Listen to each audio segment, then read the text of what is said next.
வேணா, வலிக்குது, அப்புறம் அழுதுடுவேன். சரவணன் அடித்த அடியில் பல மீட்டர் தூரம் சென்று விழுந்தான் ஸ்டீபன். அவன் தலையில் அதிகப்படியான இரத்தப்போக்கு ஏற்பட்டது. நல்ல வேளையாக ஸ்டீபன் சுதாரித்திருந்தான். அதனால் அந்த மரம் அவன் வயிற்றில் படுவதற்கு முன் கையை வயிற்றில் சுற்றி வைத்திருந்தான். அவன் அடித்தது அடியில் ஸ்டீபனின் கையெலும்புகள் உடையும் சத்தம் வெளியே கேட்டது.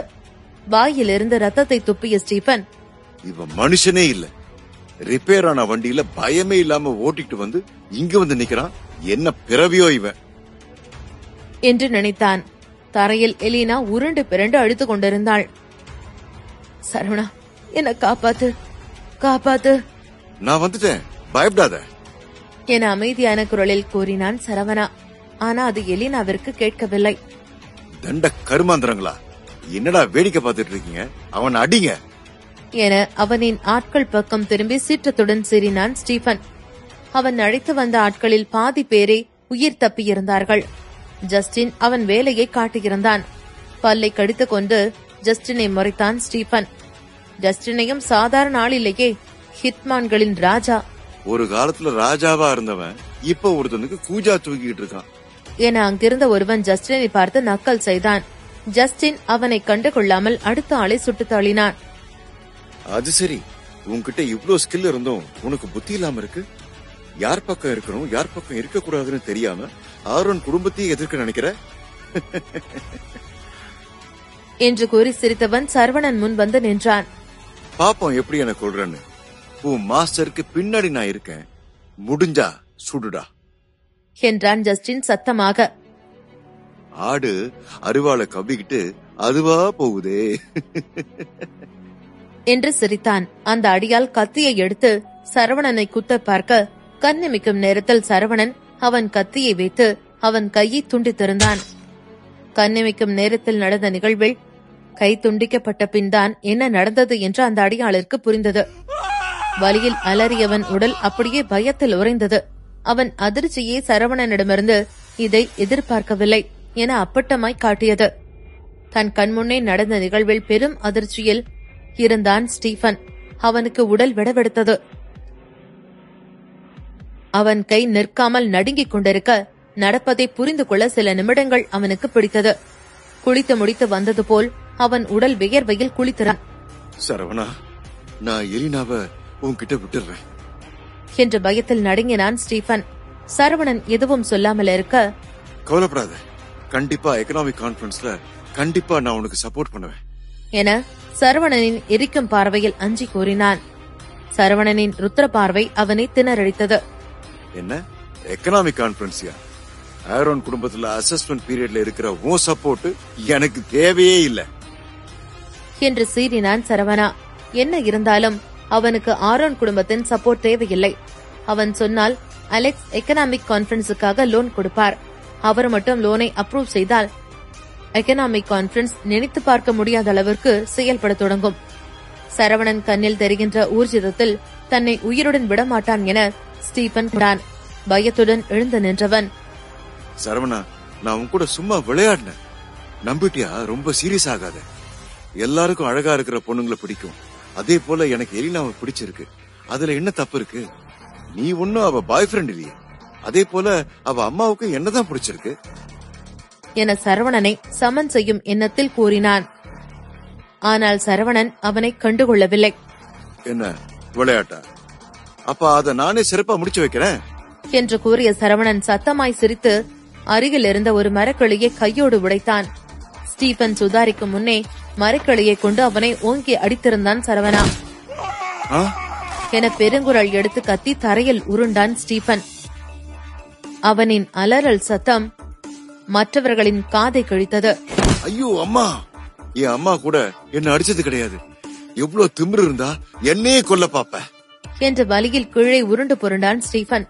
கிளையில் ஒவ்வொரு முனையும் அவனை நரம்பில் குத்த அதீத வலியை உணர்ந்தான். உன்னை கொல்றதும் நாயை கொல்றதும் எனக்கு ஒண்ணுதான் என்று இறுகிய குரலில் சொன்னான் சரவணா. எதிர்முனையில் இருந்த சாருக்கு உலகமே அவள் காலுக்கு கீழ் சுற்றுவது போல இருந்தது. ஓ மை காட், என்ன மனுஷன் இவன்? உனக்கு என்ன பைத்தியமா? ஆரோன் குடும்பத்தை சேர்ந்தவன் அவன், அவனை போய் இப்படி பண்ணி வச்சிருக்க என்று பயத்தில் கத்தினார் சாரா. ஸ்டீபன் வலியில் உருண்டு பிறண்டு அழுந்தான். சரவணா, நீ மட்டும் என்ன கொன்ன ஆரோன் ஃபேமிலி உன்னை உயிரோட விடாது. ஒழுங்கு மரியாதை ஆம்புலன்ஸ்க்கு கால் பண்ணு சீக்கிரம் என வலியில் கத்தினான். சரவணன் ஸ்டீபனை விட்டு வைக்க ஒரே காரணம், அவனால் அவனுக்கு இன்னும் ஒரு காரியம் ஆக வேண்டியதற்கு. எலினா அருகே குறுகி அமர்ந்தவன் அவளை உற்று கவனித்தான். அவளுக்கு கொடுக்கப்பட்டது சாதாரண ட்ரக் இல்லை என்று தெரிந்தது. இதற்கான ஆன்டிடோட் என்ன என ஸ்டீபனை ஆக்ரோஷமாய் முறைத்துக் கொண்டு கேட்டான்.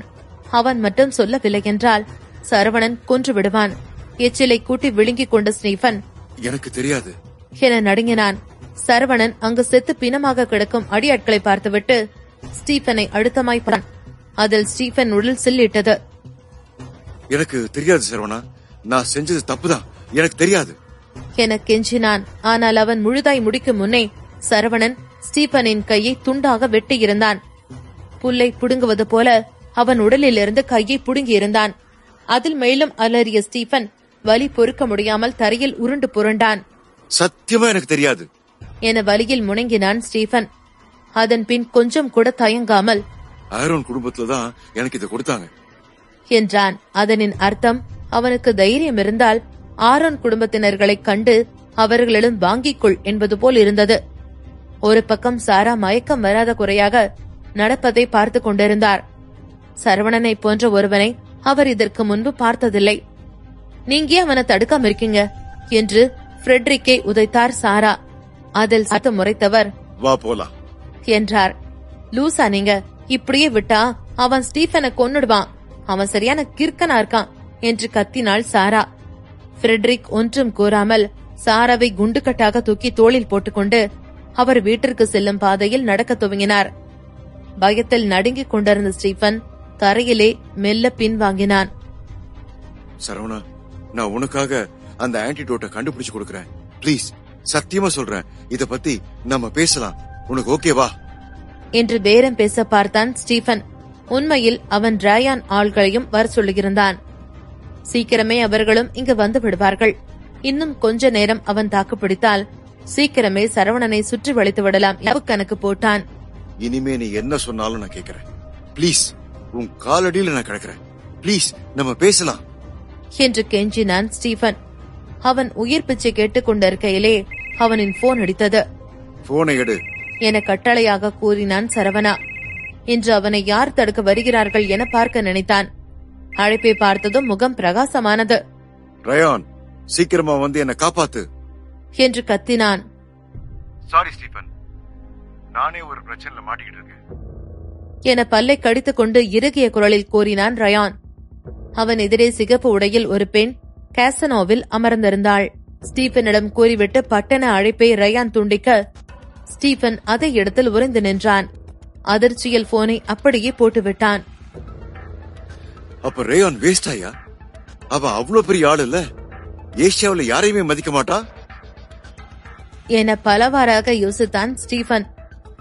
என்ன ஹர்ட் பண்ணாத, நீ ரொம்ப ஸ்மார்ட் தானே, உனக்கு ஆரோன் குடும்பத்தோட பேக்ரவுண்ட் பத்தி நல்லா தெரியும்ல என்று அழுகுரலில் சரவணன், நான் கொல்ல மாட்டேன்னு எந்த தைரியத்துல உட்கார்ந்து இருக்க நீ என அழுத்தமாக கேட்டான் சரவணா. ஸ்டீபன் ஒன்றும் கூறாமல் அமைதியாக இருக்க அவன் காலிலே நங்கென மிதித்தான் சரவணா. போன் பண்ணு என்ன என ஸ்டீபன் புரியாமல் பார்த்தான். ஆரோன் குடும்பத்துக்கு கால் பண்ணு. யாருக்கு பண்ணணும் என்று ஸ்டீபன் புரியாமல் புருவம் சுருக்கினான். அங்க பெஸ்ட்னு நீ யார நினைக்கிறியோ அவனுக்கு பண்ணு என்று சரவணன் அழுத்தமாய் கூற திகைத்தான் ஸ்டீபன். உனக்கு என்ன வெறி பிடிச்சிருக்கா? என்ன பண்ணணும்னு நினைக்கிற என்றான் ஸ்டீபன். உன் குரலை கடைசியா அவங்க கேட்டுக்கிட்டோம் என வில்லத்தனமாய் சிரித்தான் சரவணா.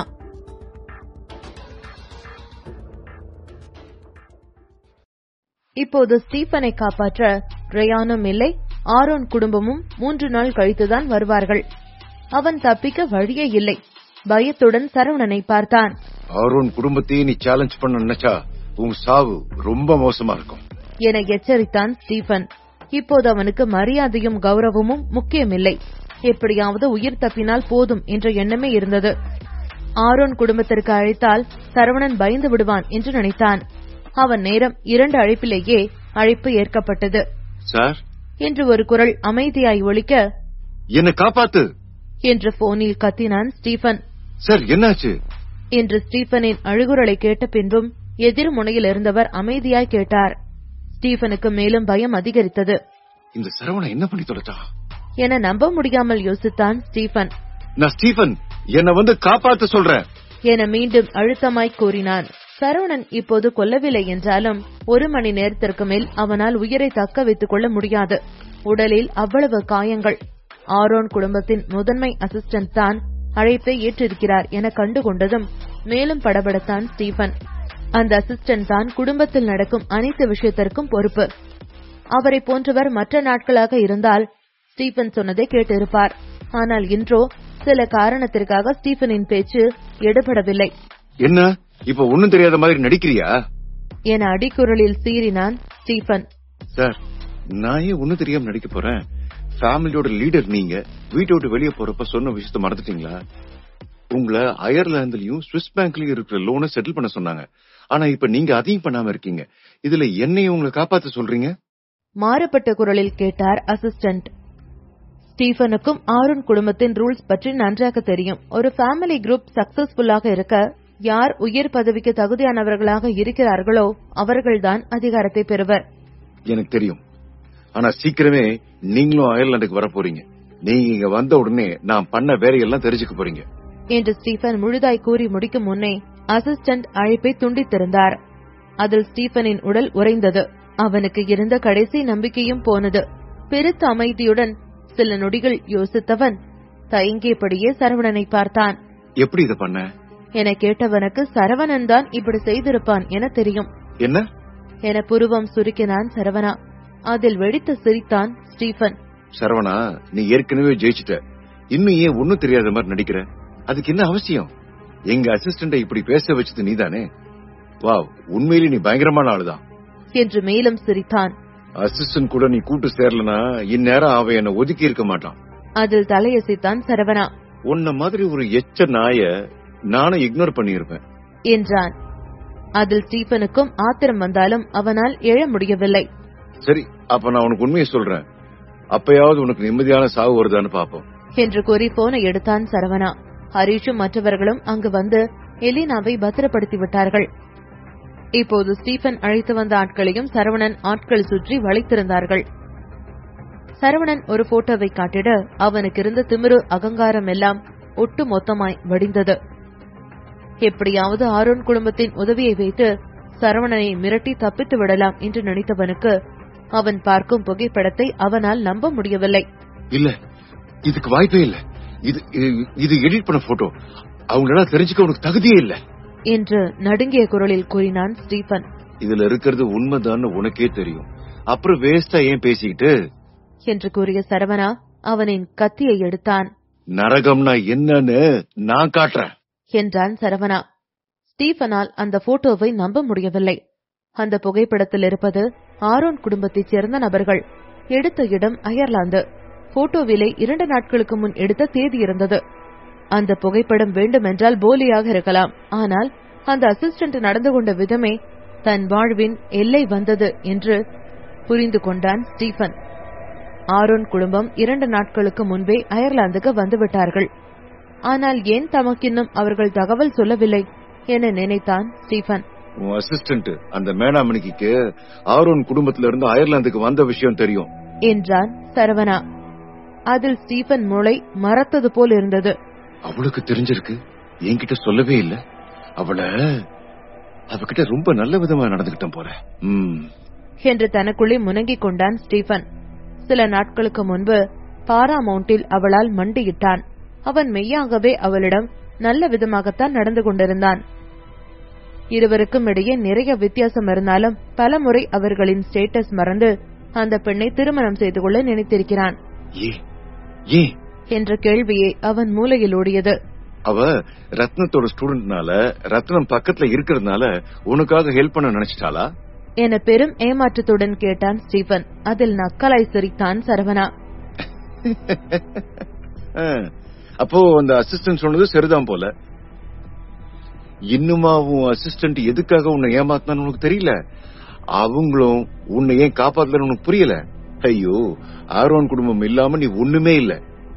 இதுவரை நான் பார்த்ததுலயே நீதான் மட்டமான ஆப்பனண்ட் என சிரித்தான். ஸ்டீபனின் அசிஸ்டன்ட் மிக புத்திசாலிதான். ரத்தினத்திடம் நிறைய கற்றுக்கொண்டிருக்கிறாள். அவள் சரவணனிடம் வந்தது ஸ்டீபன் மீதிருக்கும் வெறுப்பை அவனிடம் சொல்லி ஆரோன் குடும்பத்தின் தகவல்களை சரவணனிடம் கொடுக்கத்தான். சில நாட்கள் முன்பே ஆரோன் குடும்பத்தினர்கள் அயர்லாந்துக்கு வந்துவிட்டார்கள். அதுவும் இல்லாமல் இம்முறை அவர்கள் எக்கனாமிக் கான்பரன்ஸில் மிகவும் முனைப்போடு மேற்கொள்கிறார்கள். இந்த கான்பரன்ஸ் மூலமாக ஹோக்சியா மார்க்கெட்டுக்கு வழிவகுக்க திட்டமிட்டிருக்கிறார்கள். ஹோக்சியாவின் வளர்ச்சி உலகத்தின் கவனத்தை ஈர்த்திருக்கிறது. அதனால் இதை வைத்துக் கொண்டு நிறைய லாபம் பார்க்க திட்டமிட்டிருக்கிறார்கள். அந்த அசிஸ்டன்ட் மூலமாக தகவல்களை பெற்றுக் கொண்ட சரவணா ஸ்டீபனை கொன்றாலும் ஆரோன் குடும்பத்தினர்கள் அவன் மீது பழிபோட மாட்டார்கள் என்று கண்டுகொண்டான். இதில் அவர்களே சரவணனை வைத்து ஒருவரை கொல்ல திட்டமிட்டிருந்தார்கள். அவர்கள் எண்ணம் தெரிந்தாலும் சரவணன் அவர்கள் போக்கில் விட்டுவிட்டாள். நீ ரொம்ப பெரிய முட்டாள். அவ என்ன உனக்காக தான் பாரமவுண்ட விட்டு போனான்னு நினைக்கிறியா என்று சீறினான் சரவணா. இதை கேட்டதும் ஸ்டீபனின் உடல் நடுங்கியது. அவளை எனக்கு தெரியும். ஒவ்வொரு முறையும் என் கூட பெட்ல இருக்கும்போது அவ உண்மையா இல்ல. போயும் அவளுக்காக நான் அவ்வளவு நேரம் முட்டி போட்டு அவளை ரொம்ப பெருசா நினைச்சிட்டேன் என வருந்தினான் ஸ்டீபன். அவள் பார்வையில் சரியில்லை என இப்போதுதான் உணர்ந்தான் என்று கூறியவனின் முகம் வெளுத்தது. சரவணா, மிஸ்டர் வேலன் என 2 முறை அழைத்த ஸ்டீபன் தட்டு தடுமாறி எழுந்து சரவணனின் முன்பு மண்டியிட்டான். அவன் காலில் மொத்தமாய் விழுந்தான் ஸ்டீபன். மிஸ்டர் வேலன், பிளீஸ் என்னை விட்டுருங்க. ஒரு பொண்ணு கூட சேர்ந்து என்ன கொல்ல ஒரு கேங் இருக்குன்னு எனக்கு தெரியாம போச்சு. நீயே அயர்லாந்துக்கு வராம இருந்திருந்தாலும் என்ன அவங்க கொன்னிருப்பாங்க. பிளீஸ் எனக்கு ஒரு சான்ஸ் கொடு.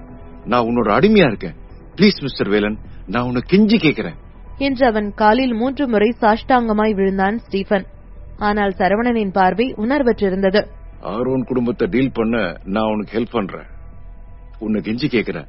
அயர்லாந்து நடக்கிற அவங்க எக்கனாமிக் கான்பரன்ஸ்ல மத்தவங்களை தலைமை தாங்க விட மாட்டாங்கன்னு உனக்கே தெரியும். சில நாடுங்க ஹோக்சியா மார்க்கெட்டுக்கு இது மூலமா வழிவிட்டு இருக்காங்கல்ல, இதுதான் முக்கியமான இடம் என திடீரென்று அறிவு வந்தவனாய் கெஞ்சினான் ஸ்டீபன். நான் எதுக்கு அயர்லாந்து வந்தேன்னு தெரியுமா என கேட்டான் சரவணன். பணம் சம்பாதிக்கத்தானே என நடுக்கத்துடன் கேட்டான் ஸ்டீபன். சரவணன் அமைதியான முகமே அவனை நடுங்க செய்தது. அப்போ நீ பணம் சம்பாதிக்க இங்க வரலையா? எதுக்காக இங்க வந்த என பெரும் அதிர்வோடு கேட்டான் ஸ்டீபன். அப்போ அதுக்காகத்தானா என்று நினைத்தவன் மேலும் அதிர்ந்தான். அப்படியென்றால் தான் சரவணன் முன்பு நிற்க கூட அருகதையற்றவன் என நினைத்தான். நான் இதெல்லாம் சொன்னதுக்கான காரணம் நீ எவ்வளவு பெரிய முட்டாள்னு தெரிஞ்சுக்கிட்டு சாகணுன்றதுக்காக தான். ஓகே, இப்ப உனக்கு குட் பை சொல்ல வேண்டிய நேரம் வந்துருச்சு என்று கூறிய சரவணனுக்கு ஆத்திரம் அதிகரித்தது. அந்நேரம் அங்கு நிறைய ஆட்கள் வரும் சத்தம் கேட்டது. யார் யாரோ வரும் காலடி சத்தம் கேட்கவும் ஸ்டீபன் உடனே சரவணனை திரும்பி பார்த்தான். சாகர வரைக்கும் உன்னை விட மாட்டேன் கோபத்துடன் கத்தினான். அவன் உடனே எழும்பி சரவணனை நோக்கி ஓட பார்க்கையில் சரவணன் அவனை எட்டி உதைத்தான்.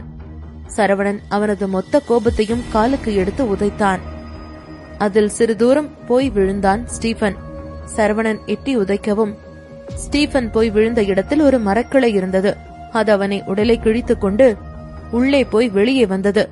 அவனது வாயிலிருந்து ரத்தம் வழியத் தொடங்கியது. கிழிந்த வயிற்றிலிருந்து அவனது குடலும் வெளியே தொங்கியது. ரத்தம் அதிகமாக வெளியேறத் தொடங்கவும் அவனது இதய துடிப்பு கொஞ்சம் கொஞ்சமாக குறைந்தது. அப்படியே சிறிது நேரத்தில் பிணமானான். அந்த நேரத்தில் சுற்றி கேட்டுக்கொண்டிருந்த காலடி சத்தம் இன்னும் நெருக்கமாக கேட்கத் தொடங்கியது. அப்போது சரவணனின் போன் ரிங் ஆனது. அவன் எடுத்து பார்க்க ஃப்ரெட்ரிக் தான் கால் செய்திருந்தார். அவன் அதை பார்த்துவிட்டு காலடி சத்தம் வந்த திசையை பார்த்தான். அங்கே ஹரிஷும் அவனுடன் சில ஆட்களும் தான் வந்திருந்தார்கள். அவர்களை பார்த்ததும் சரவணனை காலை அட்டன் பண்ணிவிட்டு உச்சியை நோக்கி நடந்தான். கால் அட்டன் ஆனதும் மிகவும் பதட்டமான குரலில், சரவணா, நீங்க இருக்கிற இடத்துல இருந்து உடனே கிளம்பி போயிடுங்க என்றார். ஏன், என்னாச்சு? இல்ல, இப்பதான் ஸ்டீஃபனோட அசிஸ்டன்ட் மாயா கால் பண்ணி ஸ்டீஃபன் எங்க இருக்கான்னு சொல்லி கேட்டா. ஆரோன் ஃபேமிலி இவ்ளோ சீக்கிரம் வந்துருவாங்களான்னு சொல்லி நினைச்சிருக்கல. அவங்க வந்தாங்கன்னா அவ்வளவுதான். ஜேம்ஸ் ஆல்ரெடி அவங்கள பிக்கப் பண்ண போயிட்டாரு. நீங்க உடனே போயிடுங்க. ஏதாவது செய்யுங்க. நான் எப்படியாவது ஆல்பர்ட் ஃபேமிலியை வச்சு அவங்களை கொஞ்சம் தடுத்து வைக்க முடியுமான்னு பாக்குறேன். எங்களோட பலம் ரொம்ப கம்மி. அதனால நீங்க எவ்வளவு சீக்கிரம் முடியுமோ அவ்வளவு சீக்கிரம் போயிடுங்க. எலினா கூட ஏதாவது ஒரு ரிமோட் ஏரியாவுக்கு போயிடுங்க. இண்டஸ்ட்ரி இருக்கிற இடங்களுக்கு போகாதீங்க. எப்படியும் அதுவும் ஆரோன் ஃபேமிலிக்கு சொந்தமானதா இருக்க வாய்ப்பு இருக்கு என்று எல்லாத்தையும் படபடவென சொல்லி முடித்தார். ஃப்ரெட்ரிக் சொன்னதை கேட்டதும் சரவணன் மிக சாதாரணமாக, இல்ல, அதற்கு அவசியம் இருக்காது, நான் இங்கேயே சமாளிச்சுக்கிறேன் என்று சொன்னவன் அவர் மேலும் எதுவும் பேசும் முன்னாடியே காலை கட் செய்தான். அதை பார்த்த ஃப்ரெட்ரிக்கு மிகவும் வியப்பாக இருந்தது. என்ன இவ இப்படி அஜாக்கிரதையா இருக்கான்? அவங்கள பத்தி அவனுக்குமே நல்லா தெரியுமே என்று யோசித்தார். சரவணன் எப்படி ஆரோன் ஃபேமிலியுடன் மோதப் போகிறான் என்று யோசித்தார். ஆரோன் ஃபேமிலியைச் சேர்ந்த எல்லோரும் இப்போது அயர்லாந்தில் இல்லைதான், பல நாடுகளுக்கு பரவியிருந்தார்கள். அங்கேயும் ஆரோன் ஃபேமிலிக்கு சொந்தமான பல இண்டஸ்ட்ரீஸ்கள் இருந்தன. எக்கனாமிக் வார் என்பது வெறுமனே வெட்டுதலும் கொல்லுதலும் மட்டுமில்லை, அதில் பலவிதமான யுத்திகள் பயன்படுத்தப்படும். சரவணன் காலை கட் செய்ததும் ஹரிஷ் அவனுக்கு பக்கத்தில் வந்தார். சரவணனை பார்த்து, பாஸ், மலையை சுத்தி ஆளுங்க இருக்காங்க. போன தடவை அளவுக்கு இல்லனாலும் கூட ஓரளவு ஜாஸ்தியா தான் இருக்காங்க. எல்லா மாதிரி நாட்களும் இருக்காங்க சார். என்டர்பிரினர்ஸ், பாலிட்டிஷியன்ஸ், ரிப்போர்ட்டர்ஸ் எல்லாரும் கைக்கூலி ஆளுங்க தான் என்று சொன்னான். ஹரிஷுக்கு அதில் இருக்கும் எல்லாருமே சரவணனுடன் மோத ரெடியாக வந்திருப்பவர்கள்தான் என்று புரிந்தது. ஹரிஷின் பக்கத்தில் அவன் கூட்டிக் கொண்டு வந்தவர்களில் மாவீர் ஜோஷ் உட்பட 100 பேர் இருந்தார்கள். அயர்லாந்தில் அத்தனை பேரை சேர்ப்பது என்பது பெரிய காரியம்தான். சரவணன் ஹரிஷ் சொன்னதை கேட்டதும், இருங்க, நான் ஒரு பார்வை பாத்துக்கிறேன் என்று சொல்லிவிட்டு கீழே எட்டி பார்த்தான். அப்போது அங்கே நின்று கொண்டிருந்த அந்த மாயாவை கண்டான். அந்த நேரத்தில் அங்கே வந்த ஜஸ்டின் சரவணனிடம், நான் அப்பவே சொன்னேன் இந்த பொம்பளை நல்லவே இல்லைன்னு சொல்லி. நான் அவ உங்களுக்கு ஹெல்ப் பண்ணுவான்னு நினைச்சேன் என்று சொன்னான். அதை கேட்டதும் சரவணன் லேசாக புன்னகைத்தான். வேறொன்றும் செய்யவில்லை. பாஸ், பேசாம ஃபைட் பண்ணி எல்லாரையும் கொன்னுடுவோமா? அவங்க நம்ம சைட்ல கொஞ்சம் பேர் தான் இருக்காங்கன்னு சொல்லி ரொம்ப துள்ளிக்கிட்டு இருக்காங்க என்றான் ஹரிஷ். சரவணன் லேசாக தலையை உயர்த்தி ஹரிஷை பார்த்தான். இத பாக்கும்போது கொஞ்சம் இன்ட்ரெஸ்டிங்கா தான் இருக்கு. மாயா என்ன சொல்றான்னு சொல்லி பாப்போம் என்று சொன்ன சரவணன் போனை எடுத்தான். அவன் இதுதான் ஆரோன் ஃபேமிலியின் பவரா என்று யோசித்தான். அயர்லாந்தில் இத்தனை பேரை கூட்ட முடியுமாக இருப்பது உண்மையில் பெரிய விஷயம்தான்.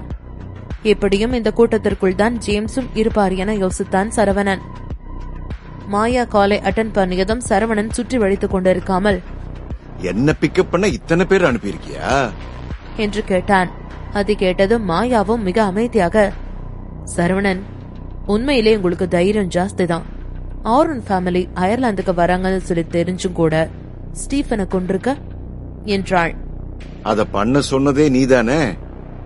சரவணா, நான் கிட்ட ரொம்ப தெளிவா சொன்னேன், ஆரோன் ஃபேமிலி அயர்லாந்துக்கு வர்றாங்கன்னு சொல்லி. ஆனா நீ ரொம்ப டூ மச்சா போய்கிட்டு இருக்க. நான் எந்த ஒரு ஃபேமிலிக்கும் கட்டுப்பட மாட்டேன் என்று எடுத்த எடுப்பிலேயே சொல்லிவிட்டான். மாயா கொஞ்சம் புத்திசாலி பொண்ணுதான்.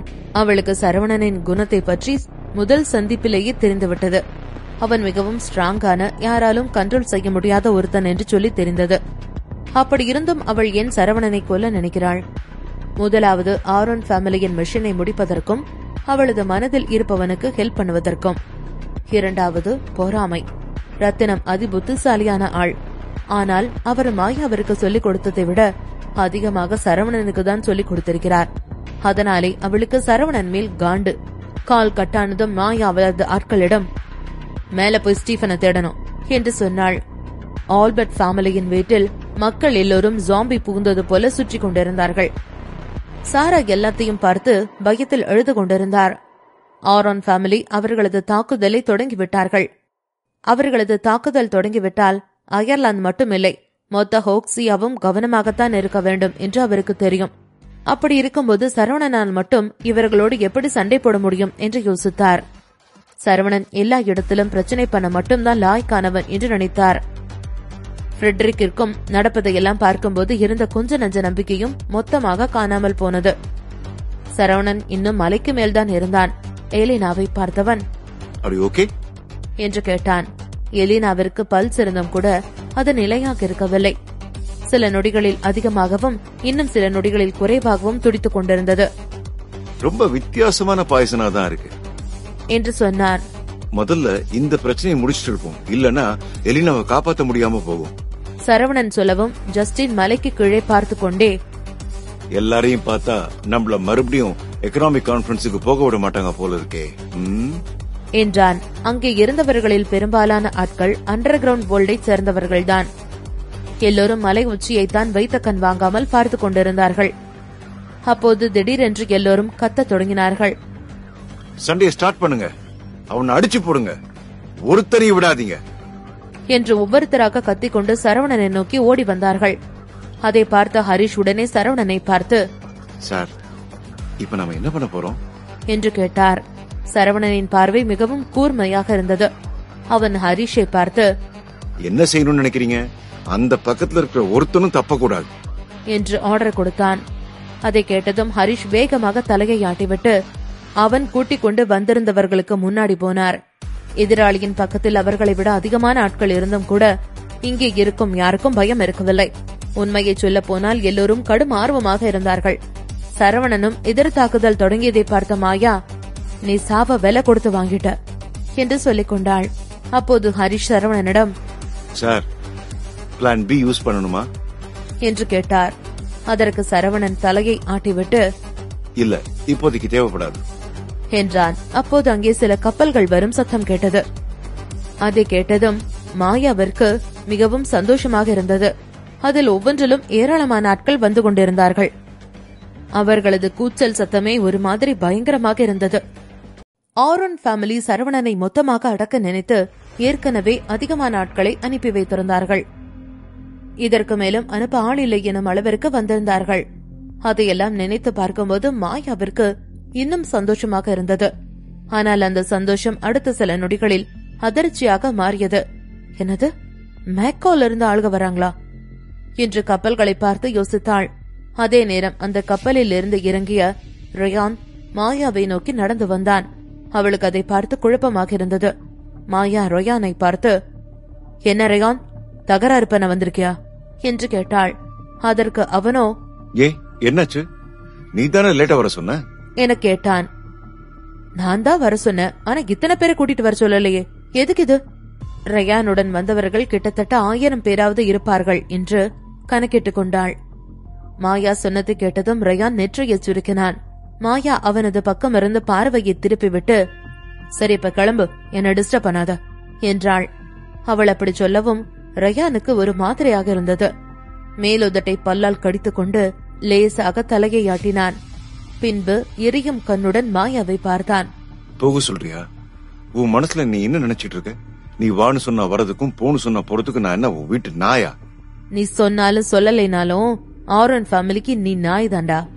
இதுக்கு மேல உனக்கு எந்த மரியாதையும் இல்ல, கிளம்பு என்று சொன்னாள் மாயா. அவள் ரயானுக்கு மரியாதை கொடுக்கவே இல்லை. அவனை மிகவும் தரக்குறைவாகத்தான் நினைத்துக் கொண்டிருந்தாள். ஆனால் ரயானோ மாயா போகச் சொல்லியும் அசையாமல் நின்று கொண்டிருந்தான். சிறிது நேரத்திற்கு அங்கே இருந்தவன், நீ என்ன சொல்ல வரன்னு நல்லா புரியுது என்றான். புரிஞ்சிருச்சுனா கிளம்பு என்று சொன்னாள். அவள் அப்படி சொன்னதும் ரயான் அவள் எதிர்பார்த்திருக்காத விதத்தில் அவளை அடிக்க கையோங்கினான். ஆனால் மாயாவின் ரியாக்ஷன் அதிவேகமானதாக இருந்தது. அவன் ஓங்கியதுமே அவள் அவனது கையை பிடித்து தடுத்து விட்டாள்.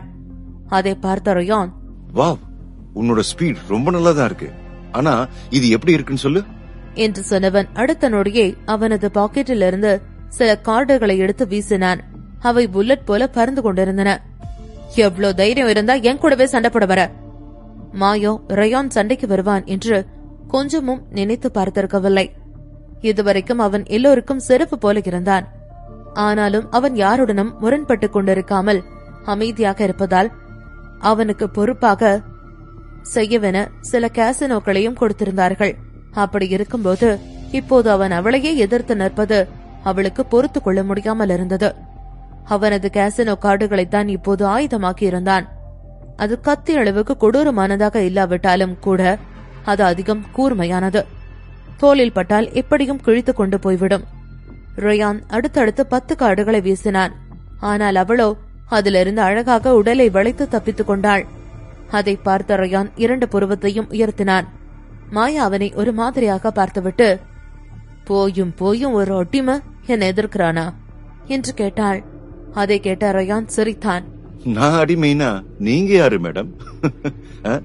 அட்லீஸ்ட் நான் ஒரு அடிமை. என்னோட எஜமா யாருனாச்சும் எல்லாருக்கும் தெரியும். நீ யாருக்கு இப்ப சேவை செஞ்சுட்டு இருக்க? பாரமவுண்ட் யூனியனோட ரூல்ஸ் படி ஸ்டீஃபன் செத்துட்டான்னு சொன்னா நீ ஆர்கனைசேஷன் திரும்பி போகணும். அங்க போனதும் திரும்ப வரவே கூடாது. ரயான் தெளிவாக சொல்லவும் மாயாவிற்கு கோபம் வந்தது. அவனை பார்த்து முறைத்துக் கொண்டே, அதுல உனக்கு என்ன பிரச்சனை? அதற்கட்டும், நீ எதுக்கு ஆரோன் ஃபேமிலிக்கு துரோகம் பண்ண? உன் செவக்குழிய நீயே தோண்டிக்கிற என்று கேட்டாள். 2 பேரும் ஒருவரை ஒருவர் தாக்க ட்ரை பண்ணிக்கொண்டே பேசிக் கொண்டிருந்தார்கள். நான் சொன்னா நீ நம்ப மாட்டேன். நான் மெக்கவாவுல வச்சு ஒரு விஷயத்தை இழந்துட்டேன். எதை இழந்த? என்னோட ரெப்யூட்டேஷன். அட குழந்த, இதனாலதானா நீ ஆரோன் ஃபேமிலி எதிர்த்துக்கிட்டு இருக்க? சத்தியமா நீயே உன்னோட சாவ தேடிக்கிற. எல்லாத்தையும் பார்க்க தானே போற என்று சொன்ன ரயான் அவளை தாக்குவதை மட்டும் நிறுத்தவில்லை. சண்டை நடந்து கொண்டே இருக்க ரயான் இடைக்கிடை சரவணனை பார்த்து கொண்டே இருந்தான். ஃப்ரெட்ரிக்கும் சாராவும் கூட நடப்பதை பார்த்து கொண்டிருந்தார்கள். சாரா விடாமல் சரவணனை திட்டிக் கொண்டிருந்தார். ஃப்ரெட்ரிக்கும் சிறிது நேரத்திற்கு முன்னாடி வரைக்கும் சரவணனுக்கு உதவி செய்ய வேண்டும் என்றுதான் நினைத்துக் கொண்டிருந்தார். ஆனால் இப்போது நடப்பதை பார்க்கும்போது யாராலும் அவனை காப்பாற்ற முடியாது என்பது போலத்தான் இருந்தது. ஜேம்ஸ் அவரது ஆபீஸில் சில வேலைகள் செய்து கொண்டிருந்தார். அப்போது வேகமாக கதவை திறந்து கொண்டு வந்தார் விதார்த். ஜேம்ஸ், நீங்க என்ன பண்ணிட்டு இருக்கீங்களோ அதை உடனே ஸ்டாப் பண்ணுங்க என்று கத்தினார். அதை பார்த்த ஜேம்ஸ் குழம்பினார். ஆரோன் ஃபேமிலி வந்திருக்காங்க என்று விதார்த் சொல்லவும் ஷாக் ஆனார் ஜேம்ஸ். உடனே சேரில் இருந்து பதறிக்கொண்டு எழுந்தார். யார் யார் வந்திருக்காங்க? எல்லாரும் தான். சீக்கிரமா வாங்க. அவங்களுக்கு தங்கறதுக்கு ஒரு இடம் பார்க்கணும். என்னது, அவ்வளவு சீக்கிரமாவா என்று கேட்ட ஜேம்ஸுக்கு வியர்த்து வடிய தொடங்கியிருந்தது. அவர் சொல்லி முடித்ததும் வாசலை நோக்கி ஒரு 10 பேர் வந்து கொண்டிருந்தனர். அவர்கள் ஆரோன் ஃபேமிலியின் பெரியவர்களும் யங் மாஸ்டர்களும் ஹயசும் ஆவார்கள். அவர்கள் உள்ளே வந்ததும் அவர்களில் ஒருவர் ஜேம்ஸை நோக்கி நடந்து வந்தார். ஜேம்ஸின் சேர் காலியாக இருக்க அதில் உட்கார்ந்து கொண்டார். பின் ஜேம்ஸை பார்த்து கடும் கோபத்துடன், என்ன ஜேம்ஸ், இதுதான் நீ எல்லாத்தையும் ஹேண்டில் பண்ற லட்சணமா என்று கேட்டார். அதை கேட்டதும் ஜேம்ஸின் முகம் வெளுத்து போனது. அவர் மெல்லிய குரலில், இந்த எக்கனாமிக் கான்ஃபரன்ஸ் வைக்கிறது ஒரு வின் வின் சிச்சுவேஷன் தானே என்றார். ஜேம்ஸின் பதில் அவரது கோபத்தை தணிக்கவில்லை. Win win சிச்சுவேஷனா? எனக்கு இந்த வின் வின் தான் வேணும்னு நினைக்கிறியா நீ என்று கேட்டவர் பக்கத்தில் இருந்த கப்பை எடுத்து வீசினார். ஜேம்ஸ் கோபத்தை கண்ட்ரோல் செய்ய கையை இருக்க பொத்திக் கொண்டிருந்தார். அப்போது முன்னால் இருந்தவரின் போன் ரிங் ஆனது. எல்லோருக்கும் அமைதியாக இருக்கும்படி சொல்லிவிட்டு காலை அட்டன் பண்ணினார். மாயாவின் ஆள் ஒருத்தன் தான் கால் செய்திருந்தான். அடுத்த முனையில் இரு பெரும் சத்தம் கேட்டுக்கொண்டிருந்தது. இந்த நேரத்திற்கு சரவணனை பிடித்திருப்பார்கள் என்று நினைத்தார். சார், நாங்க பெரிய பிரச்சனைல இருக்கோம். மொத்த ஆர்மியும் கலைஞ்சிருச்சு என்று சொன்னதுமே அவன் காலை கட் செய்தான். இவரால் அதிகம் கேள்வி கேட்டுக் கொண்டிருக்க முடியவில்லை. மாயா அவளுடன் 1000 பேரை கூட்டிக் கொண்டு போயிருந்தாள். மொத்தமும் போய்விட்டதென்றால் சரவணன் அப்படி என்னதான் செய்திருப்பான் என்று யோசித்தார். அவர் தாங்க முடியாத ஷாக்குடன் பக்கத்தில் இருந்தவரை பார்த்து, சரவணன் லேஸ்பட்ட ஆள் இல்லன்னு எனக்கு தோணுது. ஏய், நீங்க அவனோட பேக்ரவுண்ட சரியா செக் பண்ணீங்க தானே? அவன் வெறும்னே கோஸ்ட் டவுனை சேர்ந்த வேலன் ஃபேமிலியோட வாரிசு மட்டும் தானா என்று கேட்டார். ஆரோன் ஃபேமிலிக்கு வேலன் ஃபேமிலியை அடியோடு அழிப்பது என்பது ஒன்றும் பெரிய வேலையில்லை. அதுவும் இப்போது அவர்கள் மொத்த ஃபேமிலியுடனுமே மோதவில்லையே, சரவணனுடன் மட்டும் தானே. ரயானின் படை மாயாவின் படையை தாக்கிக் கொண்டிருப்பதை பார்த்தான் சரவணன். அதை பார்த்ததும் ஜஸ்டினிடம், பிளேட் ஷேடோ ஸ்குவாட இதுக்கப்புறம் வர வேண்டாம்னு சொல்லிடு. இந்த கொஞ்ச நாளைக்கு நல்லா எல்லா ஆக்டிவிட்டியும் செஞ்சு பயிற்சி எடுத்துக்கிட்டு இருக்க சொல்லு. இன்னும் 7 நாள்ல போய் ஆரோன் ஃபேமிலிய மொத்தமா சாய்க்க போறோம் என்று சொன்னான். பிளேட் ஷேடோ ஸ்குவாட் போருக்காகவே ஸ்பெஷலாக தயாராகும் ஒரு டீம். எல்லாரும் பக்கா ப்ரொஃபஷனல்ஸ். ஜஸ்டின் அதை கேட்டதும் தலையாட்டிவிட்டு, எல்லாம் சரி, எப்படி ரயான் திடீர்னு இந்த பக்கம் திரும்பினா? இதுவும் உங்க பிளான் தானா என்று கேட்டான். ஆனால் அதற்கான பதில் சரவணனிடமும் இருக்கவில்லை. அவன் லேசாக தலையை மட்டும் ஆட்டினான். ரேயான் சரவணனை பழிவாங்க வேண்டும் என்று துடித்துக் கொண்டிருந்ததுதான் அவனுக்கு தெரியும். அப்படி இருக்கும் பொழுது இப்படியானது என்று அவனுக்கு தெரியவில்லை. அதே நேரத்தில் கடலில் ஒரு படகில் உட்கார்ந்து கொண்டிருந்த பெண்ணொருத்தி சரவணனை பார்த்து கொண்டே இருந்தாள். முகத்தில் லேசான புன்னகையை பூசிக்கொண்டு, சரவணா, நான் உனக்கு கொடுக்க வேண்டியதை திருப்பி கொடுக்க வந்திருக்கேன் என்று சொன்னாள். அவள் உடுத்து இருந்த ரெட் டிரெஸ் அவளுக்கு மிகவும் அழகாக இருந்தது. வீசும் கடல் காற்றில் ஆடை பறக்க அவளது அவயங்களும் இடைக்கிடையே லேசாய் தெரிந்து கொண்டிருந்தன. அவளது கையில் இருந்த ரெட் வைன் அவளுக்கு கூடுதல் கவர்ச்சியை கொடுத்தது. அதே நிறத்தில் இருந்த கண்ணம் பார்ப்போரை முத்தம் கொடுக்க நினைக்கும்படியாக இருந்தது. அவனை பார்த்து கொண்டே லேசாக அவளது இதழை நனைத்துக் கொண்டாள். பின் போனை எடுத்தாள். ஒரு அன்னோன் நம்பர்ல இருந்து நான் உன்னை ஓரளவு மிஸ் பண்றேன் என்று டைப் பண்ணினாள். போனிலிருந்து மிஸ்யூ என்ற மெசேஜை அனுப்பிவிட்டு கடலை பார்த்து கொண்டிருந்தாள். இல்ல, இது உன்னை மீட் பண்ண சரியான நேரம் இல்ல என்று நினைத்து அமைதியாக இருந்தாள். மறுபடியும் போன் ஸ்கிரீனின் பக்கம் தனது கவனத்தை செலுத்தினாள். அனுப்பிய மெசேஜ் படிக்கப்பட்டதாக ப்ளூ டிக் வந்திருந்தது. படித்ததும் பதில் வரும் என காத்து கொண்டிருந்தவளுக்கு ஏமாற்றம் தான் வந்தது. தலையை ஆட்டிவிட்டு, இவன இல்ல, இந்த தடவை நான் உன் மேல கோவப்பட மாட்டேன், ஆனா நான் உன்னை ரொம்ப மிஸ் பண்றேன் என்று சொல்லிக் கொண்டாள். அப்போது திடீரென்று அவளது போனுக்கு மெசேஜ் ஒன்று வந்த சத்தம் கேட்டது. உடனே ஸ்கிரீனை ஆன் செய்து பார்த்தாள். ரயான் தான் மெசேஜ் அனுப்பியிருந்தான். அதை பார்த்ததும் அவளுக்கு அதை படிக்க கூட மனம் வரவில்லை. கையில் இருந்த வைன் கிளாஸை முடித்துவிட்டு பக்கத்தில் இருந்த ஒரு கான்ட்ராக்டை எடுத்தாள். அதை அவளது அசிஸ்டன்டின் கையில் கொடுத்துவிட்டு, நாளைக்கு எக்கனாமிக்ஸ் கான்ஃபரன்ஸ் அப்போ இத சரவணன் கிட்ட கொடுத்துரு என்றாள். மிஸ் மதி, இது ஒரு நல்ல ஐடியாவா இருக்குன்னு சொல்லி எனக்கு தோணல. எனக்கு கான்ஃபரன்ஸ் பத்தி தெரியும், ஆனா நம்மள மாதிரி ஆளுங்களுக்கு அந்த மாதிரியான இடங்களுக்கு போக முடியாது. ஹே, ரொம்ப பேசிட்டு இருக்காத, நான் சொன்னதை மட்டும் செஞ்சா போதும். அங்க போகணும்னு சொல்லி நமக்கு காசு வர போறதில்ல, நாம தான் நிறைய செலவழிக்க வேண்டியிருக்கும். அசிஸ்டன்ட் முற்றாக மறுத்தான். ஆனால் அவனது எஜமானியின் முகம் சீரியஸாக இருப்பதை பார்த்துவிட்டு, மிஸ், இந்த ஆள் உங்களுக்கு ரொம்ப வேண்டப்பட்டவரா என்று கேட்டான். அதற்கு அவள் தலையை ஆட்டிவிட்டு, ஆமா, என்னோட உயிரை விடவே எனக்கு முக்கியமான ஒருத்தன் என்றாள். அதை கேட்டதும் அசிஸ்டன்ட்டுக்கு அதற்கு மேல் எதுவும் பேச முடியாமல் போய்விட்டது. சரி, அப்ப நான் இப்பவே இந்த கான்ட்ராக்ட் அனுப்ப ஏற்பாடு பண்றேன். அவளும் தலையை ஆட்டிவிட்டு வைனை குடிக்கத் தொடங்கினாள். சிறிது நேரத்திற்கு பிறகு அவளது பார்வை மீண்டும் மலையை நோக்கி சென்றது. ஒரு கொடூரமான சண்டை நடந்து கொண்டிருந்தது. ரத்தம் அங்கேயும் இங்கேயும் பாய்ந்து கொண்டிருந்தது. எல்லா பக்கத்திலிருந்தும் கதறலும் கேட்ட வண்ணம் இருந்தது. ரயான் மிகவும் நன்றாக சண்டை போட்டுக் கொண்டிருந்தான். அதை சரவணனும் பார்த்து கொண்டிருந்தான். மெதுவாக ஜஸ்டினை பார்த்து, என்னடா ரேயன் ரொம்பவே நல்லா சண்டை போட்டுட்டு இருக்கான் என்று சொன்னான். அவனும் சரவணனுக்கு ஹெல்ப்பாக சண்டை போட்டுக் கொண்டிருப்பது நன்றாக தெரிந்தது. அதற்கு ஜஸ்டின், எல்லாம் கொஞ்சம் வினோதமா தான் இருக்கு. ரயான் உங்களுக்கு ஹெல்ப் பண்ணணும்னு நினைச்சிருந்தாலும் கூட அவனுக்கு உங்களோட ஆளுங்க யாருன்னு சொல்லி தெரியாது. ஆனாலும் எப்படி நம்ம ஆளுங்களுக்கு ஒன்னும் ஆகாம சண்டை போட்டுட்டு இருக்கான். யாராவது இன்ஃபர்மேஷன் கொடுத்திருப்பாங்க, இருக்கலாம். ஆனா அவன் அனுப்புனவங்களுக்கு ஹரிஷையும் தெரிஞ்சிருக்கு. அதுவும் கொஞ்சம் வினோதமா தான் இருக்கு. என்னதான் இருந்தாலும் ரயானுக்கு இப்ப இருக்கிற சக்திக்கு அவனை யாராலும் லேசா அடக்க முடியாது. அவ்வளோ ஏன் லோஹித் கூட இவங்கிட்ட அடங்கிதான் இருப்பாரு. மாவீருக்கு ஸ்டீல் ட்ரையோல எவ்வளவு பலம் இருக்கோ அதே அளவு இவனுக்கு மெக்காவோல பலம் இருக்கு. அப்படி இருக்கும்போது யார் இவனுக்கே கமாண்ட் கொடுத்திருப்பாங்க? இத பண்ணக்கூடிய ஆளு ஒருத்தங்க இருக்காங்க என்று சரவணன் சொல்லவும் ஜஸ்டின் லேசாக சிரித்தான். ஆஹா, யார சொல்றேன்னு எனக்கு தெரியும். ஈஸியா மறக்கக்கூடிய ஆளா அது? ஜஸ்டின் சொல்லும் அந்த ஆள் ஒரு பெண். அவன் அவளை முதல் தடவை பார்த்த நேரத்திலேயே மிகவும் வியந்தான். அவள் நினைத்தால் அவள் விருப்பப்படும் வரை ஒரு ஆணை அவளது கை வளைவுக்குள் வைத்திருக்க முடியும். ஆரோன் ஃபேமிலி வீட்டின் ஒரு ரூமில் 2 பேர் இருந்தார்கள். மாயா இன்னும் உயிரோட தானா இருக்கா என்று ஆரோன் ஃபேமிலியைச் சேர்ந்த ஒருத்தர் கேட்டார். இத்தனை நாளாக ஆரோன் ஃபேமிலியினர் பூனை போல பதுங்கிக் கொண்டிருந்தார்கள். சரியான நேரம் வரும்பொழுது சரவணனை பிடித்து விட வேண்டும் என்று யோசித்திருந்தார்கள். ஆனால் இங்கே எல்லாம் தலைகீழாக நடந்தது. இல்ல, இன்னும் அவளை எங்களுக்கு கான்டாக்ட் பண்ண முடியல. ஆனா அவளோட ஸ்கில்ல வச்சு பார்க்கும்போது அவ எப்படியும் சாக மாட்டா என்று பதில் சொன்னார் அங்கிருந்த ஒரு பெண். அவரது முகத்தில் இதை சொல்லும் பொழுது அத்தனை பெருமை இருந்தது. அவரை தொடர்ந்து கேள்வி கேட்டவரிடம், ஏன் உங்களுக்கு அவளை நினைச்சா வருத்தமா இருக்கா? அவ ஒரு அடிமை, அவ்வளவுதான். இல்லன்னா அவளை கட்டிப்பிடிச்சு முத்தம் கொடுத்து உருண்டதுல அவன் மேல காதல் வந்துருச்சோ என்று கேட்டார். அவரது துணியை வைத்து பார்க்கும் பொழுது அந்த 2 பேரும் கணவன் மனைவி என்பது தெரிந்தது. அந்த ஆளின் பெயர் கிளைசான், ஆரன் ஃபேமிலியின் ஒரு மெம்பர். அவரது படிப்பறிவு மிகவும் பரந்து காணப்பட்டது. எத்தனையோ யூனிவர்சிட்டிகளிலிருந்து பல பட்டங்களை பெற்றிருக்கிறார். எல்லாமே அவரது சொந்த உழைப்பினால் படித்து வாங்கியது.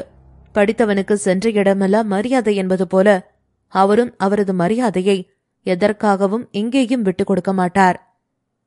ஒரு தடவை அவர் ஒரு செமினாருக்கு போயிருந்தார். அதில் ஒருத்தர் மிகவும் திறமையாக ஸ்பீச் கொடுத்து கொண்டிருந்தார். அவர் வாரன் பஃபட் என்றும் சொல்லப்பட்டது. ஆனால் அந்த சிறப்பான ஸ்பீச் சிறிது நேரத்தில் ஒருத்தரால் கெடுக்கப்பட்டது. அதுதான் ரத்தினம். அவர் கேட்டதெனமோ ஒரு சின்ன கேள்விதான். ஆனால் அதற்கே பேசிக் கொண்டிருந்தவரின் முகம் வெளுத்து போனது. அதிலிருந்து ரத்தினத்தை பற்றி தேடத் தொடங்கினார் கிளைசன். அதில்தான் அவருக்கு தீரன் ஃபேமிலி பற்றி தெரிய வந்தது. கூடவே பாராமவுண்ட் யூனியன் பற்றியும் தெரிந்து கொண்டார். அங்கே இருக்கும் திறமையானவர்களை அவருக்கு கீழ் எடுத்துக்கொள்ள வேண்டும் என்ற ஆசையும் வந்தது. ஆனால் அது முடியாத காரியமாகவே இருந்து வந்தது. அப்போதெல்லாம் கிளைசனுக்கு ரத்தினத்தின் காலில் விழுந்தாவது எனக்கு டீச்சரா இருங்க என்று கேட்க வேண்டும் போல இருக்கும். ஆனால் அதற்கு ரத்தினம் ஒப்புக்கொள்ள மாட்டார். அப்படியே அவர் ஒப்புக்கொண்டாலும் கூட ஆரன் ஃபேமிலி ரத்தினத்தை ஏற்றுக்கொள்ள மாட்டார்கள் என்று அவருக்கு தெரியும். தனது மனைவி கடும் கோபத்தில் இருப்பதை பார்த்த கிளைசான் அவரது கையை பிடித்து இழுத்தார். அதில் அவர் கிளைசானின் மடியில் வந்து விழுந்தார். அவரது இடையே சுற்றி இறுக்கமாக கையை போட்டுக் கொண்டார் கிளைசன். அவரது முடியை மோப்பம் பிடித்துக் கொண்டே, என் அருமை பொண்டாட்டியே, நான் அன்னைக்கு மாயாவை மீட் பண்ணதான் இல்லன்னு சொல்லல. ஆனா அவ மேல நீ சொல்ற மாதிரி எந்த ஒரு ஃபீலிங் இல்ல. அவளை என்னோட எதிரியை பிடிக்க ஒரு தூண்டிலா யூஸ் பண்ணின, அவ்வளவுதான் என்றார். அப்படியா, இருந்தா நல்லதுதான் என்று சொன்ன அவர் முகத்தை திருப்பிக் கொண்டு, என்னோட அப்பாக்கு மட்டும் நீங்க இன்னொரு பொண்ணு கூட படுத்தீங்கன்னு சொல்லி தெரிய வந்துச்சு, அவ்வளவுதான் என்றார். கிளைசான் தனது மனைவியின் கழுத்தில் ஒரு முத்தம் கொடுத்துவிட்டு, அப்போ நீ கண்டிப்பா சொல்லக்கூடாது. சும்மாவே அவருக்கு உடம்பு சரியில்லை. அவர் ஆரன் ஃபேமிலிக்கு ரொம்ப தேவையான ஒருத்தர் என்றார். கிளைசான் விடாமல் தனது மனைவியின் கழுத்தில் தனது இதழால் வருடிக்கொண்டே இருந்தார். அதில் அவரது கோபம் காணாமல் போனது. ஏய், நான் கான்ஃபரன்ஸ் டேக் ஓவர் பண்ணதுக்கு அப்புறமா உனக்கு ஒரு ஐலண்டே வாங்கி தரேன், என்னோட ட்ரீட் என்றார் கிளைசான். கான்ஃபரன்ஸ் டேக் ஓவர் பண்றது அவ்வளவு கஷ்டமான வேலையா? அப்படியெல்லாம் ஒண்ணும் இல்ல. அந்த ஸ்டீஃபன் ஒரு முட்டா பைய. அவனுக்கு எதை எப்படி பண்ணணும்னு தெரியாது. இன்னைக்கு சொசைட்டில பணம் தான் எல்லாமே. இங்க எல்லாருக்குமே பணம் தான் முக்கியம். 10 நாளா நீங்க எந்த ஒரு ஆக்ஷனுமே எடுக்கல. அப்ப உங்களுக்கு ஸ்டீஃபன் தோத்துருவான்னு சொல்லி ஆல்ரெடி தெரிஞ்சிருக்கு. இதுக்கப்புறம் நம்ம சந்தர்ப்பத்தை யூஸ் பண்ணி எக்கனாமிக் கான்ஃபரன்ஸ் எடுத்துக்கலாம். அதுக்கப்புறம் நம்ம ஆரன் ஃபேமிலியோட ஹையர் மீட்டிங்க்கு போய் நம்மளுக்கான சிம்மாசனத்தை தேர்ந்தெடுக்கலாம். இதுவும் கூட நல்ல ஐடியா மாதிரி தான் தெரியுது. ஆமா, நாம ஜெயிச்சிட்டோம்னு சொன்னா ஆரன் ஃபேமிலியோட சட்டப்பூர்வமான வாரிசா எனக்கு ஆகலாம். 5 வருஷமா நான் சைலண்டா இருந்துட்டேன். ஃபேமிலியோட ரூல்ஸ் படி பெரியவங்களோட உதவி இல்லாம ஃபேமிலியோட பேரை யூஸ் பண்ணாம வெளி உலகத்தோட பவரை எடுத்துக்கணும். ஸ்டீஃபன் காதலிச்ச மாயா என்னோட அடிமைன்னு சொல்லி யாருமே எதிர்பார்த்திருக்க மாட்டாங்க. இப்ப அவன் செத்ததும் அவனோட ஆளுங்க சொத்து எல்லாமே எனக்கு மாறிடும். அதுக்கப்புறம் நான் ஆரன் ஃபேமிலியோட அடுத்த வாரிசா ஆகிறத யாராலையும் தடுக்க முடியாது என்று சொன்ன கிளைசான் ஒரு தண்ணீர் குடத்திலிருந்து மாஸ்கை எடுத்தார். அதை பார்த்ததும் கிளைசானின் மனைவி ஷாக்குடன் என்று கேட்டார், ஹோக்சியா நிறைய பொக்கிஷங்கள் இருக்கிற இடம். எல்லாருமே முதல்ல ஹோக்சியாவை அடைஞ்சுக்கணும்னு ஆசைப்படுறதுல சந்தேகமே இல்ல என்று சொல்லிவிட்டு அந்த மாஸ்கை போட்டார். அதை போட்டதும் அவரது தோற்றம் மொத்தமாக மாறியது. அதை பார்த்ததும் அவரது மனைவி குஷியானார். உண்மைதாங்க, அந்த மாயாவை வச்சு நிறைய லாபம் எடுத்துக்கலாம் போலயே என்றார். அதற்கு கிளைசனும் மிக சந்தோஷமாக தலையை ஆட்டினார். சரியாக அந்த நேரத்தில் திங்க் ஆஃப் டெவில் என்பது போல மாயாவிடமிருந்து கால் வந்தது. கிளைசானின் போனுக்கு மாயாவிடமிருந்து கால் வருவதை பார்த்த அவரது வைஃப் அவசரத்துடன், அட்டன் பண்ணி பேசுங்க என்று சொன்னார். கிளைசனும் தலையை ஆட்டிவிட்டு அட்டன் செய்தார். அட்டன் பண்ணியதுமே, நீ ஃபெயில் ஆகிட்டேன்னு சொல்லி எனக்கு நல்லாவே தெரியும். சரி, கவலைப்படாத, நான் ரயோனை சும்மா விட மாட்டேன் என்று சொன்னார். சில நொடிகள் கடந்தும் கூட அடுத்த முனையிலிருந்து எந்த ஒரு பதிலும் வரவில்லை. சிறிது நேரத்திற்கு பிறகு, டேய், இதுதானா உன்னோட மாஸ்டர் என்று சரவணன் கேட்கும் சத்தம் மட்டும் கேட்டது. அவனது குரலை கேட்டதும் கிளைசனுக்கு உடனே அது யார் என்று தெரிந்துவிட்டது. மாயாவின் கழுத்தை சரவணன் நெரித்துக் கொண்டிருப்பதால் அவளால் பதில் சொல்ல முடியவில்லை. கிளைசன் கோபத்துடன், டேய், நீயா என்று கேட்டார். சரவணன் ஹோக்சியாவின் கோஷ் டவுனைச் சேர்ந்தவன், வேலன் ஃபேமிலியைச் சேர்ந்தவன் என்று எல்லாம் தெரியும். சரவணனின் குரலில் கடுமையான கோபம் இருப்பது தெரிந்தது. அடுத்த சில செகண்ட்ஸில் அவன் மீண்டும், டேய், மரியாதையா சொல்லு, ஆன்டிடோட் எங்க என்று கேட்டான். என்ன ஆன்டிடோட் எனக்கு ஒன்னும் தெரியாது என்று குழப்பத்துடன் பதில் சொன்னார் கிளைசான். கிளைசான் சொன்னதுமே அடுத்த பக்கத்திலிருந்து ஒரு பெண் கதறம் சத்தம் கேட்டது. அதை போனில் கேட்கும் போதே பயங்கரமாக இருந்தது. மாயாவின் கண்ணிலிருந்து கண்ணீர் வழிந்து கொண்டிருந்தது. அவள் சரவணனை பிடிக்க முடியாமல் போனாலும் கூட தனக்கு இருக்கும் ஸ்கில்லை வைத்து அங்கே இருந்து பாதுகாப்பாக தப்பிவிடவாவது முடியும் என்று நினைத்திருந்தாள். ஆனால் அவள் கொஞ்சமும் எதிர்பார்க்காத விதத்தில் சரவணன் செய்த தாக்குதலுக்கு அவளை மொத்தமாக அடக்கியிருந்தது. அவளுக்கு அது ரத்தினத்தை பார்க்கும்போது எப்படி ஷாக்காக இருந்ததோ அதே அளவுக்கு ஷாக்கை கொடுத்திருந்தது. அவளுக்கு சரவணன் பெரிய திறமையானவன் தான் என ஒப்புக்கொள்ளாமல் இருக்க முடியவில்லை. சரவணன் அவளது கழுத்தை இன்னும் இறுக்கமாக நெரித்துக் கொண்டே, ரத்னம், உனக்கு நண்பரை நெருக்கமாவும் எதிரியை இன்னும் நெருக்கமாவும் வச்சுக்க சொல்லிக் கொடுக்கலையா என்று கேட்டான். மாயாவினால் ஒரு வார்த்தை கூட பேச முடியவில்லை. அவளது கழுத்து மிக இறுக்கமாக நெரிக்கப்பட்டுக் கொண்டிருந்ததில் கண்கள் இரத்த சிவப்பாக மாறிக்கொண்டு வந்தது. கூடவே நாக்கும் கொஞ்சம் கொஞ்சமாக வெளியே வந்திருந்தது. மாயா சரவணனை பற்றி விசாரிக்கும் போது அவனும் ஒரு மார்ஷியல் ஆர்ட்ஸ் வீரன் என்பதை நோட் செய்ய மறந்துவிட்டாள். சரவணா, டே பைத்தியக்காரனே, என்னடா பண்ணிட்டு இருக்க? அவளை காயப்படுத்த நினைக்காத. அவ ஆரோன் ஃபேமிலிக்காக வேலை பாக்குற ஒருத்தி. அவளுக்கு மட்டும் ஏதாவது ஆச்சு, அப்புறம் ஆரோன் ஃபேமிலி உன்னை சும்மா விட மாட்டாங்க என்று கத்தினார் கிளைசன். சரவணன் கிளைசனின் மிரட்டலை காதில் கூட வாங்கிக் கொள்ளவில்லை. என்ன கிளைசன், நீ உள்ள எல்லாத்துக்கும் ஆரோன் ஃபேமிலியோட பேரை இழுத்துக்கிட்டே இருந்தா உனக்கு வாரிசு உரிமையை கொடுத்துருவாங்கன்னு சொல்லி நினைச்சிட்டு இருக்கியா? ஏய், நான் மறுபடியும் கேக்குறேன், ஆன்டிடோட் எங்க என்று பல்லை கடித்துக் கொண்டு கடும் கோபத்துடன் கேட்டான் சரவணன். கிளைசான் சரவணன் எதை பற்றி கேட்கிறான் என்று யோசித்துக் கொண்டிருந்தார். பின்பு கோபத்துடன், பைத்தியம், நீ என்ன ஆன்டிடோட்ட கேக்குறன்னு எனக்கு சத்தியமா தெரியாது என்று சொன்னார். ஓகே என்று ஒரே வார்த்தையில் காலை கட் செய்தான் சரவணன். சரியான பைத்தியக்காரனா, என்கிட்ட வந்து எந்த ஆன்டிடோட் பத்தி பேசிட்டு இருக்கான் என்று உரிமினார் கிளைசான். அப்போது அவரது வைஃப் அவரை பார்த்து யோசனையுடன், கிளைசான், நீங்க எங்கிட்ட இருந்து ஏதாவது மறைக்கிறீங்களா என்று கேட்டார். ஹேய், அதெல்லாம் ஒண்ணும் இல்ல. அந்த முட்டாளுக்கு அந்த பொண்ணுக்கு ட்ரக் கொடுத்திருக்கான்னு தெரியும், அதனாலதான் ஆன்டிடோட் கேக்குறான். ஆனா அதுக்கு ஆன்டிடோட் எல்லாம் இல்ல. அவ கூட கொஞ்சம் நெருக்கமா இருந்தாலே சரியாயிடுவா. அதுக்கு போய் என்கிட்ட வந்து ஆன்டிடோட்ட கேட்டுட்டு இருக்கான் முட்டாள் என்று சொல்லிவிட்டு தனது மனைவியை அணைத்துக் கொண்டார். ஆனாலும் அவரது மனைவிக்கு அது ஒரு ரகசியமான ட்ரக் என்று தெரியாது. கிளைசான் அன்று கான்பரன்ஸில் வைத்து அலீனாவை கண்டார். அவளை பார்த்ததுமே அவள் மேல் அவருக்கு வெறி வந்துவிட்டது.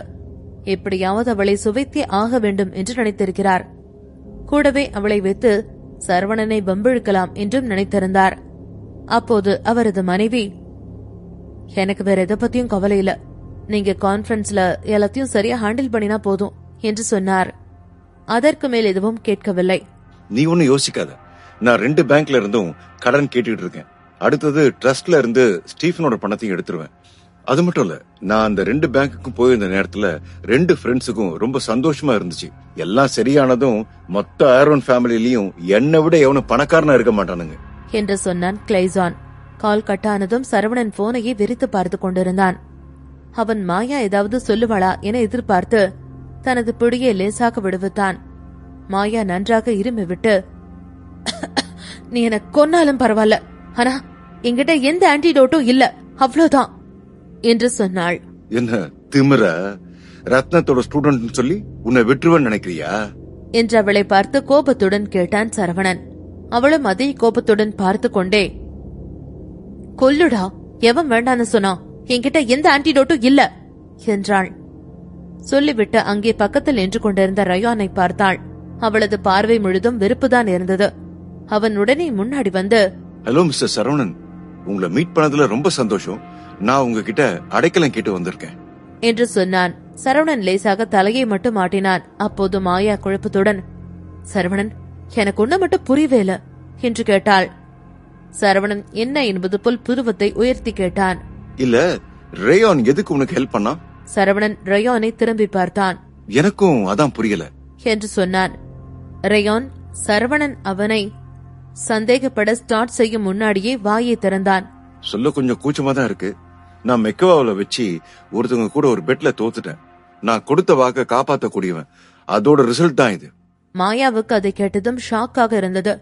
ரயானை நம்ப முடியாமல் பார்த்தாள். அவன் என்ன காமெடி பண்ணிட்டு இருக்கானா என்று யோசித்தாள். சரவணனை பார்த்து புன்னகைத்த ரயான், மிஸ்டர் சரவணா, நான் யார்கிட்ட தோத்தேன்னு சொல்லி உங்களுக்கு தெரிஞ்சுக்கணுமா என்று கேட்டான். இல்ல, அவங்களுக்கு நான் அவங்கள பத்தி தெரிஞ்சுக்கணும்னு தோணுச்சுன்னா அவங்களே நேர்ல வந்து சொல்லட்டும் என்று மிக அமைதியாக சொன்னான் சரவணன். ஆனால் சரவணனுக்கு அது யாராக இருக்கும் என்று உறுதியாக தெரிந்தது. சரவணனின் பதிலை கேட்டு சிரித்த ரயான், நீங்க உண்மையாவே 1,000 என்று சொன்னான். ரயானை பொறுத்த வரைக்கும் அவன் தோத்து போன அந்த பொண்ணு அவனது உயிரை காப்பாற்றியிருக்கிறாள். இல்லையென்றால் அவன்தான் சரவணனின் அடுத்த குறியாக இருந்திருப்பான் என்று யோசித்தான். அப்போது, ரயான் வந்துட்டியா என்று கேட்டுக்கொண்டே அங்கு வந்தார் மாவீர். மாவீரை அங்கு பார்த்ததும் ரயானுக்கு இன்னும் ஷாக்காக இருந்தது. நான் வருவேன் உங்களுக்கு எப்படி தெரியும்? நீ வருவேன்னு தெரியும், அதுவும் 2 வழியில தான் வந்திருப்ப. என்னது? முதலாவது இந்த சந்தர்ப்பத்தை யூஸ் பண்ணி மரியாதையோட வரது.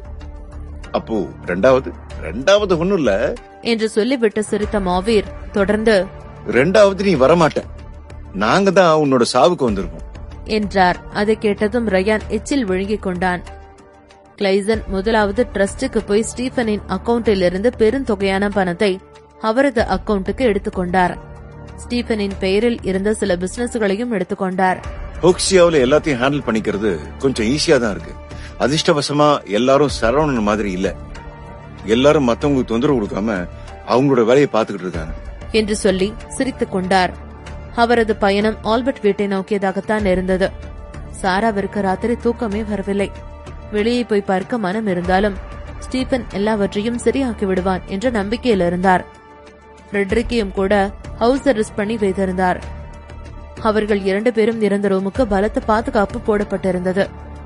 அப்போது அங்கே வந்த ஒரு கார்டு, மேடம் உங்களை யாரோ பார்க்க வந்திருக்காங்க என்று சொன்னான். அதை கேட்டதும் இந்த நேரத்தில் யாராக இருக்கும் என்று நடுங்கினார் சாரா.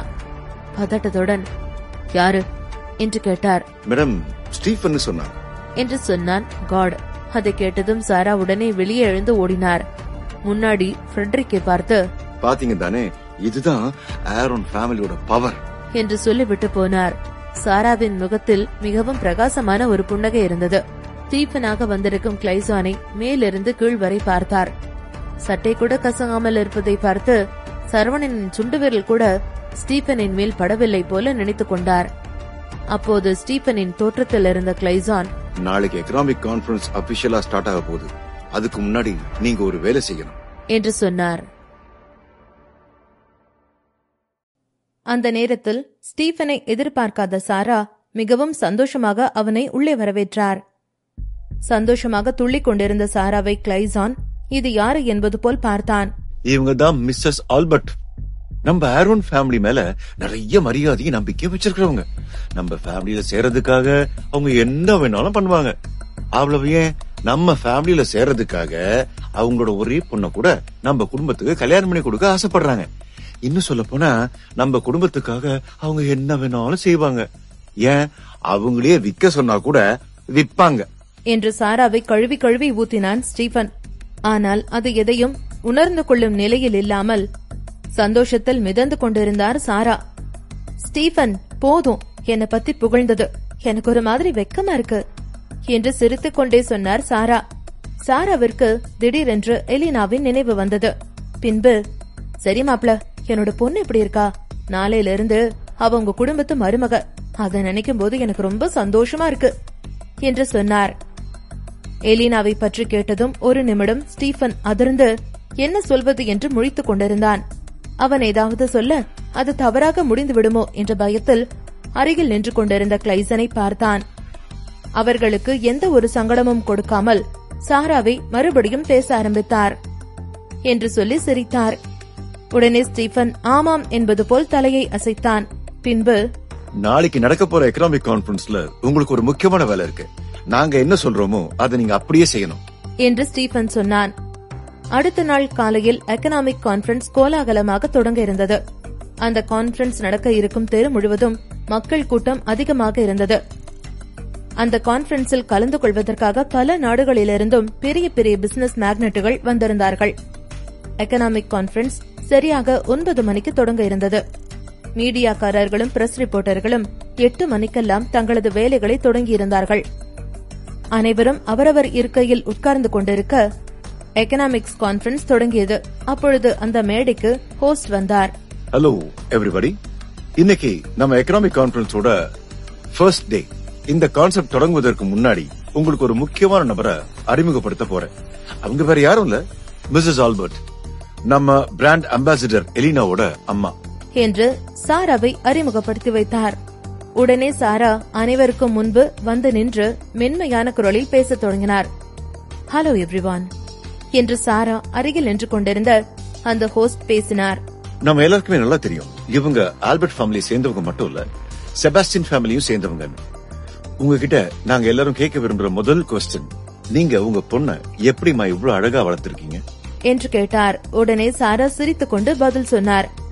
உங்க எல்லாருக்கும் தெரியும், என்னோட 2 ஃபேமிலியுமே நோபல் ஃபேமிலின்னு. நான் என்னோட பொண்ணுக்கு படிப்பு எவ்வளவு முக்கியம்னு சொல்லி கொடுத்திருக்கேனோ அதே அளவுக்கு அவளுக்கு நல்ல படிப்பையும் கொடுத்திருக்கேன். அவளோட அந்த படிப்பறிவு தான் அவளை இந்த நிலைமைக்கு கொண்டு வந்திருக்குன்னு நான் முழுசா நம்புறேன். என்னோட பொண்ணுக்கு மட்டும் இல்ல, இந்த நாட்டுல உள்ள ஒவ்வொரு பொண்ணுக்குமே படிப்பறிவு போய் சேரணும் என்று சாரா மிகவும் நல்லவர் போலவே பேசினார். சாரா அப்படி சொன்னதும் அங்கிருந்த அனைவரும் சந்தோஷமாக கைத்தட்டினார்கள். பின்பு அந்த ஹோஸ்ட், நீங்க மிஸ் எலினா அம்மாங்கிறதுல எந்த சந்தேகமும் இல்ல. இப்படி அழகாவும் அறிவாவும் பெத்தவங்க பொண்ணுக்கு நீங்க எந்த மாதிரி பையனை எதிர்பார்க்கறீங்க என்று கேட்டார். திடீரென்று அவர் அப்படி கேட்டதும் என்ன சொல்வதென்று தெரியாமல் சாரா ஒரு நிமிடம் அமைதியாக நின்றார். அப்பொழுது அவர் கண் முன்பு சரவணன் தான் வந்து சென்றான். எப்படியும் அங்கிருக்கும் சில பேருக்கு சரவணனை பற்றி தெரிந்திருக்கும் என்று எண்ணியவர் சிரித்துக் கொண்டு பேசினார். இதுவரைக்கும் நான் என் பொண்ணுக்கு கல்யாணம் பண்ணணும்னு யோசிச்சதே இல்ல. நீங்க சொல்லும் போதுதான் என் பொண்ணுக்கு கல்யாண வயசு வந்துருச்சேனே தோணுது. என் பொண்ணோட பர்சனல் விஷயத்துல நான் தலையிட மாட்டேன். அவ யார் கூட வாழணும்னு அவ தான் முடிவெடுக்கணும். எங்க கிட்ட பணத்துக்கு எந்த குறையும் இல்ல, அதனால எங்களுக்கு பணம் முக்கியம் இல்ல. என் பொண்ண பாசமா பாத்துக்கிற பையன் கிடைச்சா போதும் என்று சொன்னார். சாரா அப்படி சொன்னதும் அங்கிருந்த அனைவரும் கைத்தட்டினார்கள். பின்பு, மிஸ் எலினா இந்த நிலைமையில இருக்கிறதுக்கு காரணமே நீங்க தான். நீங்க ஒரு வெல் எஜுகேட்டடா இருக்கிறதுனாலதான் மிஸ் எலினாவுக்கு நல்ல மேனர்ஸ் சொல்லி கொடுத்திருக்கீங்க என்று அங்கிருந்த அனைவரும் சாராவை பாராட்டினார்கள். ஜாயும் சரவணனும் கான்பரன்ஸில் கலந்து கொள்வதற்காக வந்து கொண்டிருந்தார்கள். அப்பொழுது சரவணனின் செல்போனுக்கு ஒரு மெசேஜ் வந்தது. அதில், எலினா உனக்கு வேணும்னா இன்னைக்கு நான் சொல்ற மாதிரி நீ கான்பரன்ஸ்ல நடந்துக்கோ. எலினாவோட நிலைமை இப்ப எப்படி இருக்குன்னு உனக்கே தெரியும். அவளை நீ கட்டி பிடிச்சாலும் சரி, இல்ல தூக்க ஊசி போட்டாலும் சரி, அவளுக்காக நீ என்ன பண்ணினாலும் அவளோட நிலைமை இன்னும் மோசமாதான் போகும். தவிர அவளை காப்பாத்துறதுக்கு உன்கிட்ட எந்த வழியும் இல்ல. அந்த ட்ரக்ஸோட பவர் அப்படி. எலினாக்கு சரியாகணும்னா அதுக்கு ஒரே வழி, நீ என்கிட்ட வந்துதான் ஆகணும் என்று இருந்தது. இப்ப நான் என்னதான் செய்யணும் என்று சரவணன் திரும்ப அவனுக்கு மெசேஜ் செய்திருந்தான். கார் டிரைவ் பண்ணி கொண்டிருந்த ஜாயோ சரவணனை பார்த்தாள். இதுதான் நீ எலினாவை ப்ரொடெக்ட் பண்ற லட்சணமா? இப்ப பாரு எவ்வளவு பெரிய பிரச்சனை ஆயிடுச்சுன்னு. எல்லாம் உன்னாலதான் அவளுக்கு இவ்வளவு பெரிய பிரச்சனை வந்தது என்று கத்தினாள். சரவணன் அதற்கு எதுவும் ரியாக்ட் செய்யாமல் அமைதியாக வந்தான். ஒரு நிமிடம் அவனது அமைதியை பார்த்தவர்களுக்கு ஏதோ போல் இருந்தது. பின்பு, சரவணா, நான் தேவையில்லாம உன் மேல கோபப்பட்டுட்டேன். நீ இல்லாட்டாலும் அவளுக்கு பிரச்சனை வந்திருக்குதான் செய்யும். அழகு எங்க இருக்கோ அங்க ஆபத்தும் வரதானே செய்யும் என்று சொன்னாள். ரத்தினம் சரவணனிடம் அடிக்கடி ஒன்று சொல்வார். ஒருவன் தன்னை சுற்றி உள்ளவர்களை பாதுகாக்க வேண்டும் என்றால் முதலில் அவன் பொறுமையாகவும் நிதானமாகவும் இருக்க வேண்டும். அவன் கண் முன்பு எது நடந்தாலும் அவன் நிதானமாகவே செயல்பட வேண்டும். ஒருவேளை அவன் நிதானத்தை இழந்தால் அவனை சுற்றி உள்ளவர்களோடு சேர்ந்து அவனும் அழிந்து போவான் என்று அதை மனதில் கொண்ட சரவணன் எந்த ஒரு சூழ்நிலையிலும் நிதானம் இழக்காமல் அமைதியாக செயலாற்றி வந்தான். இன்றும் அதுபோலதான். அவனுக்குள் பல பிரச்சனைகளும் கவலைகளும் இருந்தாலும் கூட அவன் தனது நிதானத்தை இழக்காமல் அடுத்து என்ன செய்யலாம் என்று தெளிவாக யோசித்துக் கொண்டு வந்தான். மறுபடியும் சரவணன் அமைதியாக இருப்பதை பார்த்த ஜாய், சரவணா, கண்டிப்பா இப்ப நீ இருக்கிற நிலைமையில அந்த ஆரோன் ஃபேமிலி கூட மோத முடியாது. பத்தாததுக்கு எலினாவோட லைஃபும் இப்ப அவங்க கையில தான் இருக்கு. இப்ப நீ கான்ஃபரன்ஸுக்கு போனேனா கண்டிப்பா அங்க வச்சு அவங்க உன்னை ஏதாவது பண்ணுவாங்க. நம்ம ஏன் பேசாம இங்கே திரும்பி போயிடக்கூடாது என்று கேட்டாள். அதற்கும் சரவணன் எதுவும் சொல்லாமல் அமைதியாக வந்தான். சரவணனின் அந்த அமைதியை பார்த்ததும் ஜாய்க்கு எரிச்சல் வந்தது. சரவணா, ஏதாவது பதில் சொல்ல, என்ன பண்ணலாம் என்று அவள் கோபமாக கேட்டாள். அப்பொழுது ஹரிஷிடமிருந்து போன் கால் வந்தது. உடனே சரவணன் போனை அட்டன் செய்தான். சொல்லுங்க ஹரிஷ் என்று கேட்டான். பாஸ், நீங்க சந்தேகப்பட்டது சரிதான். நாம அந்த மாயா பொண்ணை கொல்லாம விட்டுட்டு வந்துட்டோம்ல. அதுக்கப்புறம் இந்த கிளேசன் பிளாக் மார்க்கெட்ல அவளை பேரம் பேசி வித்துட்டான். அவளை வாங்கினவங்க எல்லாரையும் நாங்க கையங்களவுமா பிடிச்சிட்டோம் என்று சொன்னார். அதை கேட்ட சரவணன் கோபமானான். இந்த பணக்காரங்களோட புத்தி மட்டும் மாறவே மாறாது போல. அந்த பொண்ணு அவனோட தேவைக்காக பிசிக்கலாவும் எமோஷனலாகவும் அவன் டார்ச்சர் பண்ணதும் இல்லாம அவளை கொல்றதுக்கு ஆள வச்சிருக்கான். இவனுக்கு கண்டிப்பா ஒரு பாடம் புகட்டியே ஆகணும் என்று சொல்லிவிட்டு போனை துண்டித்தான். பின்பு அவ்வளவு நேரம் கோபமாக பேசிக் கொண்டிருந்த ஜாயை பார்த்தான். ஜாய், உனக்கு பணம் வேணுமா என்று கேட்டான். பணமா? எவ்வளவு பணம் தருவ என்று அவள் கிண்டலாக கேட்டாள். ஆரோஹன் ஃபேமிலி கிட்ட எவ்வளவு பணம் இருக்கோ அவ்வளவு பணம். ஃபீனிக்ஸ் ஃபேமிலியில உள்ள ஹேர்ஸ் எல்லாம் நம்மள தேடி வந்து நம்ம கிட்ட பேசுறதுக்கு எவ்வளவு பணம் தேவைப்படுமோ அவ்வளவு பணம் என்று சொன்னான். அதை கேட்ட ஜாய்க்கு எதுவும் புரியவில்லை. சரவணா, நீ என்ன சொல்ற? எனக்கு எதுவும் புரியல என்று கேட்டாள். நீ முதல்ல கார எக்கனாமிக் கான்ஃபரன்ஸ் நடக்கிற இடத்துக்கு விடு. அங்க போனா உனக்கு எல்லாம் ஆட்டோமேட்டிக்கா புரியும் என்று சொல்லி சிரித்தான். சரவணன் காரை எக்கனாமிக்ஸ் கான்ஃபரன்ஸ் நடக்கும் இடத்திற்கு போகச் சொல்ல ஜாயோ மறுபடியும் கோபமானாள். சரவணா, நீ என் கூட விளையாடிட்டு இருக்கியா? நீ இப்ப என்ன மாதிரி நிலைமையில இருக்கேன்னு உனக்கு தெரியுமா? அந்த ஆரோன் ஃபேமிலி உன் மேல தாக்குதல் நடத்திட்டு இருக்கு. அவங்க கிட்ட இருந்து நீ எப்படி தப்பிக்க போற? நம்ம எப்படி எலினாவை காப்பாத்த போறோம்னு நான் ஃபுல் டென்ஷன்ல இருக்கேன். நீ என்னடானா பணம் சம்பாதிக்கிறத பத்தி பேசிட்டு இருக்க? முதல்ல நீ அவங்க கிட்ட இருந்து தப்பிக்கிறத பாரு, அதுக்கப்புறம் பணம் சம்பாதிக்கிறத பத்தி பேசலாம் என்று சொன்னாள். ஜாய் எப்படி டென்ஷன் ஆவதை பார்த்து சரவணன் சிரித்துக் கொண்டே சொன்னான். இப்ப எதுக்கு இவ்வளவு டென்ஷன் ஆகுற என்று கேட்டான். ஏன் டென்ஷன் ஆகுறனா? உனக்கு தெரியாதா? நான் இந்த கான்ஃபரன்ஸுக்கு போறதுக்கு முன்னாடியே உனக்கு ஹெல்ப் பண்ண சொல்லி ஃபீனிக்ஸ் ஃபேமிலி ஹையர் ஆபீஸ்க்கு லெட்டர் போட்டேன். ஆனா அவங்க அதை மறுத்துட்டாங்க. நமக்கு எந்த ஹெல்ப்பும் பண்ண மாட்டேன்னு சொல்லிட்டாங்க. அது மட்டும் இல்லாம அவங்க ஃபீனிக்ஸ் ஃபேமிலியோட ஹையர் லிஸ்ட்ல உன்னோட பேரை கூட சேர்த்துக்கல. வேர்ல்டு டாப் 10 ஃபேமிலியில ஃபீனிக்ஸ் ஃபேமிலி ஃபர்ஸ்ட் இடத்துல இருக்கு. செகண்ட் இடத்துல தான் ஆரோன் ஃபேமிலி இருக்கு. அந்த ரெண்டு ஃபேமிலியும் எதுக்காகவும் ஒருத்தருக்கு ஒருத்தர் மோதிக்க மாட்டாங்க. நிச்சயமா உனக்காக அவங்க ஆரோன் ஃபேமிலிக்கு அகைன்ஸ்டா செயல்பட மாட்டாங்க. அதனால நான் சொல்றத கேளு சரவணா என்று ஜாய் சொன்னாள். அதற்கு சரவணன் சிரித்துக் கொண்டே பேசினான். அப்படியா? அப்ப என்ன யாரும் ப்ரொடெக்ட் பண்ண மாட்டாங்களா? சரி, நீயே சொல்லு, நாம என்ன பண்ணலாம் என்று கேட்டான். அதுதான் எனக்கும் தெரியல சரவணா, என்னோட மைண்ட் பிளாங்கா இருக்கு என்று ஜாய் சொன்னாள். உன்னோட மைண்ட் அப்படியே பிளாங்காவே இருக்கட்டும். நீ காரை சீக்கிரம் எடு. 9 மணிக்கு கான்ஃபரன்ஸ் ஸ்டார்ட் ஆயிடும், தெரியும் தானே என்று சொல்ல அதற்கு மேல் அவனிடம் எதுவும் சொல்ல முடியாமல் ஜாய் காரை ஸ்டார்ட் செய்தாள். சற்று நேரம் அமைதியாக வந்த சரவணன் மறுபடியும் அவளிடம் பேச ஆரம்பித்தான். ஏய் திம்சுகட்ட, ஒருவேளை நான் இந்த ஃபீனிக்ஸ் ஃபேமிலியோட வாரிசா இல்லாம போயிட்டா நீ என்ன பண்ணுவ என்று கேட்டான். சரவணன் சொன்னதை கேட்டதும் காரை திடீரென்று பிரேக் போட்டாள். பின்பு, சரவணா, நீ என்ன சொல்ற? இதுக்கு என்ன அர்த்தம் என்று அதிர்ச்சியுடன் கேட்டாள். இப்ப எதுக்கு நீ இப்படி உன்னோட முகத்தை வச்சுக்கிற? நான் சும்மா விளையாட்டுக்கு தான் கேட்டேன். நீ சீக்கிரம் கான்ஃபரன்ஸுக்கு போ என்று சொல்லிவிட்டு அவளை பார்த்து சிரித்தான். ஜாய்க்கு அவன் என்ன சொல்கிறான் என்று எதுவும் புரியவில்லை. ஒருவேளை உண்மையில் இந்த ஃபேமிலியை விட்டு அவன் வெளியேற போகிறானா என்று யோசித்தவளுக்கு நெஞ்சே வெடித்து விடும் போல் இருந்தது. ஏனென்றால் அந்த ஃபேமிலியை விட்டு ஒருவன் வெளியேறுகிறான் என்றால் அவனை ட்ரைட்டர் என்று சொல்லி அந்த ஃபேமிலி அடியோடு அழித்துவிடும். சரவணன் ஏன் இப்படியெல்லாம் யோசிக்கிறான் என்று தனக்குள்ளேயே குழம்பிக் கொண்டு வந்தாள். ஆரோன் ஃபேமிலி கான்ஃபரன்ஸ் அட்டெண்ட் செய்ய கான்ஃபரன்ஸ் நடக்கும் இடத்திற்கு வந்து சேர்ந்தார்கள். அவர்களை வரவேற்பதற்காக ஜேம்ஸ் வெளியில் நின்று அவர்களை பார்த்து புன்னகைத்தார். ஆனால் ஆரோன் ஃபேமிலியில் உள்ள ஒருவர் கூட அவரை மதிக்காமல் கடந்து போனார்கள். அதையெல்லாம் பார்த்து ஜேம்ஸிற்கு கோபம் வந்தது. ஆனாலும் அந்த நேரத்தில் அதை வெளிக்காட்ட முடியாமல் அப்படியே அமைதியாக நின்றார். பின்பு ஆரோன் ஃபேமிலியில் உள்ள அனைவரும் அங்கே உட்கார அங்கிருந்து ஸ்டேஜிற்கு கிளைசன் சென்றான். அவனை பார்த்ததும் அங்கிருந்த அனைவரும் உற்சாகமாக அவன் என்ன சொல்லப் போகிறான் என்று அவனை பார்த்து கொண்டிருந்தார்கள். அவர்கள் அனைவரையும் பார்த்தவன் பவ்யமாக தனது தலையை தாழ்த்தினான். பின்பு, hello everyone, I hope all are doing good. இன்னைக்கு நான் ரொம்பவே சந்தோஷமா இருக்கேன். இன்னைக்கு இந்த எக்கனாமிக் கான்ஃபரன்ஸ்ல உங்க முன்னாடி நான் 2 விஷயத்தை ஷேர் பண்ணணும்னு நினைக்கிறேன். கிளைசன் ஆகிய நானும் ஆரோன் ஃபேமிலியும் இன்னைக்கு $14 பில்லியன் இந்த எக்கனாமிக் கான்ஃபரன்ஸ்ல கான்ட்ராக்ட் போட்டு சைன் பண்ணியிருக்கோம். நெக்ஸ்ட் 1 மந்த்ல அது 28 பில்லியனா மாறும். நெக்ஸ்ட் 1 மந்த்ல அது 142 பில்லியனா மாறும். ஐ ஹோப் நீங்க எல்லாரும் எங்களுக்கு சப்போர்ட் பண்ணுவீங்கன்னு நினைக்கிறேன். எங்களுடைய வெல்த்தையும் ப்ராஸ்பெரிட்டியையும் நாங்க எப்பவும் இந்த அயர்லாண்டோட பகிர்ந்துக்குவோங்கிறத ரொம்ப பெருமையாவே சொல்லிக்கிறேன் என்று சொன்னான். அதை கேட்டது மற்ற நாடுகளில் இருந்து வந்த அனைவரும் வாயில் கை வைத்தார்கள். ஓ மை காட், 142 பில்லியனா? ஆரோன் ஃபேமிலியோட பவர் என்னங்கறத காட்டிட்டாங்க என்று அவர்கள் தங்களுக்குள்ளேயே பேசிக் கொண்டார்கள். அதுவரை அவன் சொன்னதையெல்லாம் ஆர்வமாக ரிப்போர்ட்டர்ஸ் கேட்டுக்கொண்டிருந்தார்கள். பின்பு, மிஸ்டர் கிளேசன், நீங்க சொல்ல போற அந்த செகண்ட் நியூஸ் என்னன்னு தெரிஞ்சுக்கிறதுல நாங்க எல்லாரும் ரொம்ப ஆர்வமா இருக்கோம்.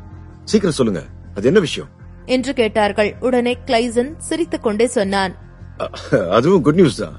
ஆனா அந்த விஷயத்தை நான் சொல்றதை விட அதை இன்னொருத்தவங்க அவங்க வாயால சொன்னா இன்னும் நல்லா இருக்கும்னு நினைக்கிறேன் என்று சொன்னவன் அங்கு நின்று கொண்டிருந்த சாராவை பார்த்தான். Mrs Albert, please come here என்று அவரை அழைத்தான். உடனே சாரா தனது 32 பல்லும் தெரியும் வண்ணம் சிரித்துக் கொண்டே கிளைசனின் அருகில் வந்து நின்றார். மிஸ்ஸஸ் ஆல்பர்ட், நீங்களே சொல்லுங்க என்று அவன் சிரித்துக் கொண்டே சொல்ல, ஓகே என்பது போல் தலையை அசைத்தார். ஹலோ கைஸ், இத நான் உங்ககிட்ட ஏற்கனவே ஷேர் பண்ணிருக்கலாம். பட் ஆரோன் ஃபேமிலி இல்லாம நான் சொன்னா அது நல்லா இருக்காது. அதனாலதான் அவங்க வர வரைக்கும் வெயிட் பண்ணினேன். ஆக்சுவலா ஆரோன் ஃபேமிலியும் ஆல்பர்ட் ஃபேமிலியும் லாஸ்ட் மந்தே ஒரு முடிவெடுத்திருந்தோம். அது என்னன்னா, நீங்க கொஞ்ச நேரத்துக்கு முன்னாடி என்கிட்ட ரொம்ப ஆர்வமா கேட்டீங்களே எலினாக்கு இப்படிப்பட்ட மாப்பிள்ள வரணும்னு. அதான் அவ எப்படி எதிர்பார்த்தாளோ அதே மாதிரி அவளுக்கு ஏத்த ஒரு மிஸ்டர் ரைட் கிடைச்சிருக்காரு. அவரு வேற யாரும் இல்ல, உங்க முன்னால இதோ நிக்கிறாரே மிஸ்டர் கிளைசன். இவருதான். இவரை என்னோட வருங்கால மருமகனை ஆக்கிக்கிறதுல எனக்கு ரொம்ப சந்தோஷம் என்று சந்தோஷமாக சொன்னார். அந்த கூட்டத்திற்கு வந்திருந்த வெளிநாட்டவர்களில் பல பேருக்கும் அது பெரிய ஷாக்காக இருந்தது.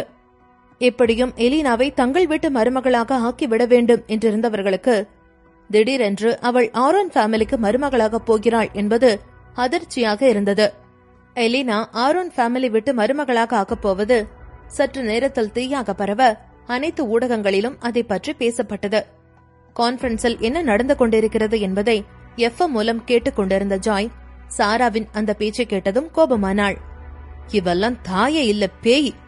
எலினாவை இன்னும் எத்தனை பேருக்கு தான் கல்யாணம் பண்ணி கொடுக்கணும்னு நினைச்சிட்டு இருக்காளோ என்று கத்தினாள். ஆனால் அதற்கும் சரவணன் எதுவும் சொல்லாமல் அமைதியாக வந்தான். அதை பார்த்த ஜாய் கோபமானாள். நீ எல்லாம் மனுஷன் தானா? நீ என்ன நினைக்கிறேன்னு எனக்கு நல்லா தெரியும். உனக்கு எலினாவா கல்யாணம் பண்ணிக்கிற எண்ணம் இல்ல. நீ அந்த தாரிகாவை தான் மனசுல நினைச்சிட்டு இருக்கேன்னு. அதுக்காக எலினாக்கு இப்படி ஒரு துரோகம் நடக்கிறது நீ பாத்துக்கிட்டு தான் இருக்க போறியா? அவளுக்கு எந்த ஹெல்ப்பும் பண்ண மாட்டியா? அவளை உன்னோட லவ்வரா பாக்க வேணாம், அட்லீஸ்ட் ஒரு நல்ல ஃப்ரெண்டாவது பாக்கலாம்ல என்று கத்தினாள். உடனே சரவணன், இப்ப என்ன பண்ண சொல்ற? நான் கவலைப்பட்டா மட்டும் பிரச்சனை சால்வ் ஆயிடுமா? நீ சீக்கிரம் கார கான்பரன்ஸ் நடத்துற இடத்துக்கு விடு என்று சொல்லிவிட்டு கேஷுவலாக உட்கார்ந்து கொண்டு வந்தான். உன்கிட்ட எல்லாம் பேசுறதே வேஸ்ட் என்று சொல்லிவிட்டு அவள் காரை வேகமாக நகர்த்த போக திடீரென்று காருக்கு அருகில் பல வெஹிக்கிள்கள் நின்று ஓவர் டிராபிக் ஜாமாக இருந்தது. அதையெல்லாம் பார்த்த ஜாய் கடுப்பானாள். சரவணா, இதெல்லாம் அவனோட வேலைதான். நம்மள கான்பரன்ஸுக்கு வராம வைக்கிறதுக்காக அவன் பிளான் பண்ணி பண்றான் என்று சொன்னாள். அவ இன்னும் அந்த காலத்திலேயே நிக்கிறான். இன்னும் இந்த ஓல்டு ட்ரிக்க ஃபாலோ பண்ணிட்டு இருக்கான். சரி விடு, அவன் ஆசையே நம்ம கெடுக்கிறது. நம்மளும் ஓல்டு ட்ரிக்கே ஃபாலோ பண்ணுவோம் என்று சொல்லி சரவணன் சிரித்தான். நீ என்ன சொல்ற? எனக்கு எதுவும் புரியல என்று ஜாய் மறுபடியும் கடுப்பாக கேட்டாள். இன்னுமா புரியல? எப்படியும் இந்த டிராபிக் எல்லாம் கிளியர் பண்ணி போக முடியாது. வா, நடராஜா வண்டியில போலாம் என்று சொல்லி அவன் கூலாக இறங்கி போனான். வேறு வழியில்லாமல் அவன் பின்னாலேயே அவளும் சென்றாள். சற்று நேரத்தில் அவர்கள் இருவரும் கான்பரன்ஸ் நடக்கும் இடத்திற்கு சென்றுவிட அவர்களை பார்த்ததும் கிளைசான் சிரித்துக் கொண்டே சொன்னான். ஹலோ மிஸ்டர் சரவணன், உங்களதான் எதிர்பார்த்துக்கிட்டு இருந்தேன், வாங்க வாங்க என்று சொல்லி அவனிடம் கையை நீட்டினான். பதிலுக்கு சரவணன் எதுவும் சொல்லாமல் அமைதியாக இருக்க சரவணன் யார் என்று தெரிந்து கொள்வதற்காக அங்குள்ள மீடியாக்காரர்கள் அனைவரும் சரவணனை போக்கஸ் செய்தார்கள். உடனே கிளைசன், என்ன மிஸ்டர் சரவணன், உங்களுக்கு சப நாகரிகம் கூட தெரியாதா? உங்க முன்னால ஒருத்தவங்க கை நீட்டினா திரும்பி நீங்க அவங்களுக்கு கை கொடுக்கணும் என்று சொல்லி சிரித்தான். உன்னோட கையை பிடிக்கதான் ஆசை, ஆனா எனக்கு இல்ல, இவங்களுக்கு என்று சரவணன் விலகிக் கொள்ள அவனுக்கு பின்னால் 2 போலீஸ் வந்து நின்றனர். அவர்களை பார்த்ததும் அங்குள்ள அனைவரும் அதிர்ந்து போனார்கள். பின்பு அந்த police officer, mister glycine, you are under arrest என்று சொன்னார். திடீரென்று எக்கனாமிக் கான்பரன்ஸுக்கு வந்த அயர்லாந்து போலீஸ் கிளைசனை அரெஸ்ட் செய்ய வந்திருப்பதாக சொல்லவும் அங்கிருந்த அனைவரும் அதிர்ந்து போனார்கள். உடனே கிளைசான், என்ன அரெஸ்ட் பண்ண வந்திருக்கீங்களா? காரணம் என்னன்னு தெரிஞ்சுக்கலாமா என்று கேட்டான். மிஸ்டர் கிளைசன், நீங்க ஸ்டீஃபனை கொலை பண்ண குற்றத்துக்காகவும் போலி டாக்குமெண்ட்ஸ் தயார் செஞ்சதுக்காகவும் சில இல்லீகல் ஆக்டிவிட்டீஸ்ல ஈடுபட்ட காரணத்துக்காகவும் உங்களை அரெஸ்ட் பண்றோம் என்று சொன்னார். உடனே கிளைசான், டேய் சரவணா, இதெல்லாம் உன்னோட வேலைதான் எனக்கு தெரியும். ஆனா நீ ஒன்ன மறந்துட்ட, இது ஆரோன் ஃபேமிலி. நீ ஏன் கூட முதல்ல ஆரோன் ஃபேமிலி கூட மோதி இருக்க. இன்னைக்கு ஆரோன் ஃபேமிலிக்கு எவ்வளவு முக்கியமான நாள்னு தெரியுமா? அத போய் நீ ஸ்பாயில் பண்ணிட்டல்ல, உன்னை சும்மாவே விட மாட்டேன்டா என்று கோபமாக கத்தினான். கிளைசன் கத்திய எதையும் காதல் வாங்காமல் அவன் அருகில் வந்த சரவணன் அவனது தோளில் தட்டினான். நீ நல்லா நடிக்கிற, பெஸ்ட் ஆஃப் லக் என்று சொல்லிவிட்டு அங்கிருந்து நகர்ந்தான். சரவணன் கேஷுவலாக இருப்பதை பார்த்ததும் அவனுக்கு இன்னும் கோபம் அதிகமானது. அவன் அங்கிருந்தவர்களை திரும்பி பார்க்க அனைவரும் அவனைத்தான் பார்த்துக் கொண்டிருந்தார்கள். அப்பொழுது அவனால் எதையும் யோசிக்க முடியாத நிலையில் இருந்தான். அப்போதைக்கு அவன் கண்ணுக்கு தெரிந்தது ஜேம்ஸ் மட்டும்தான்.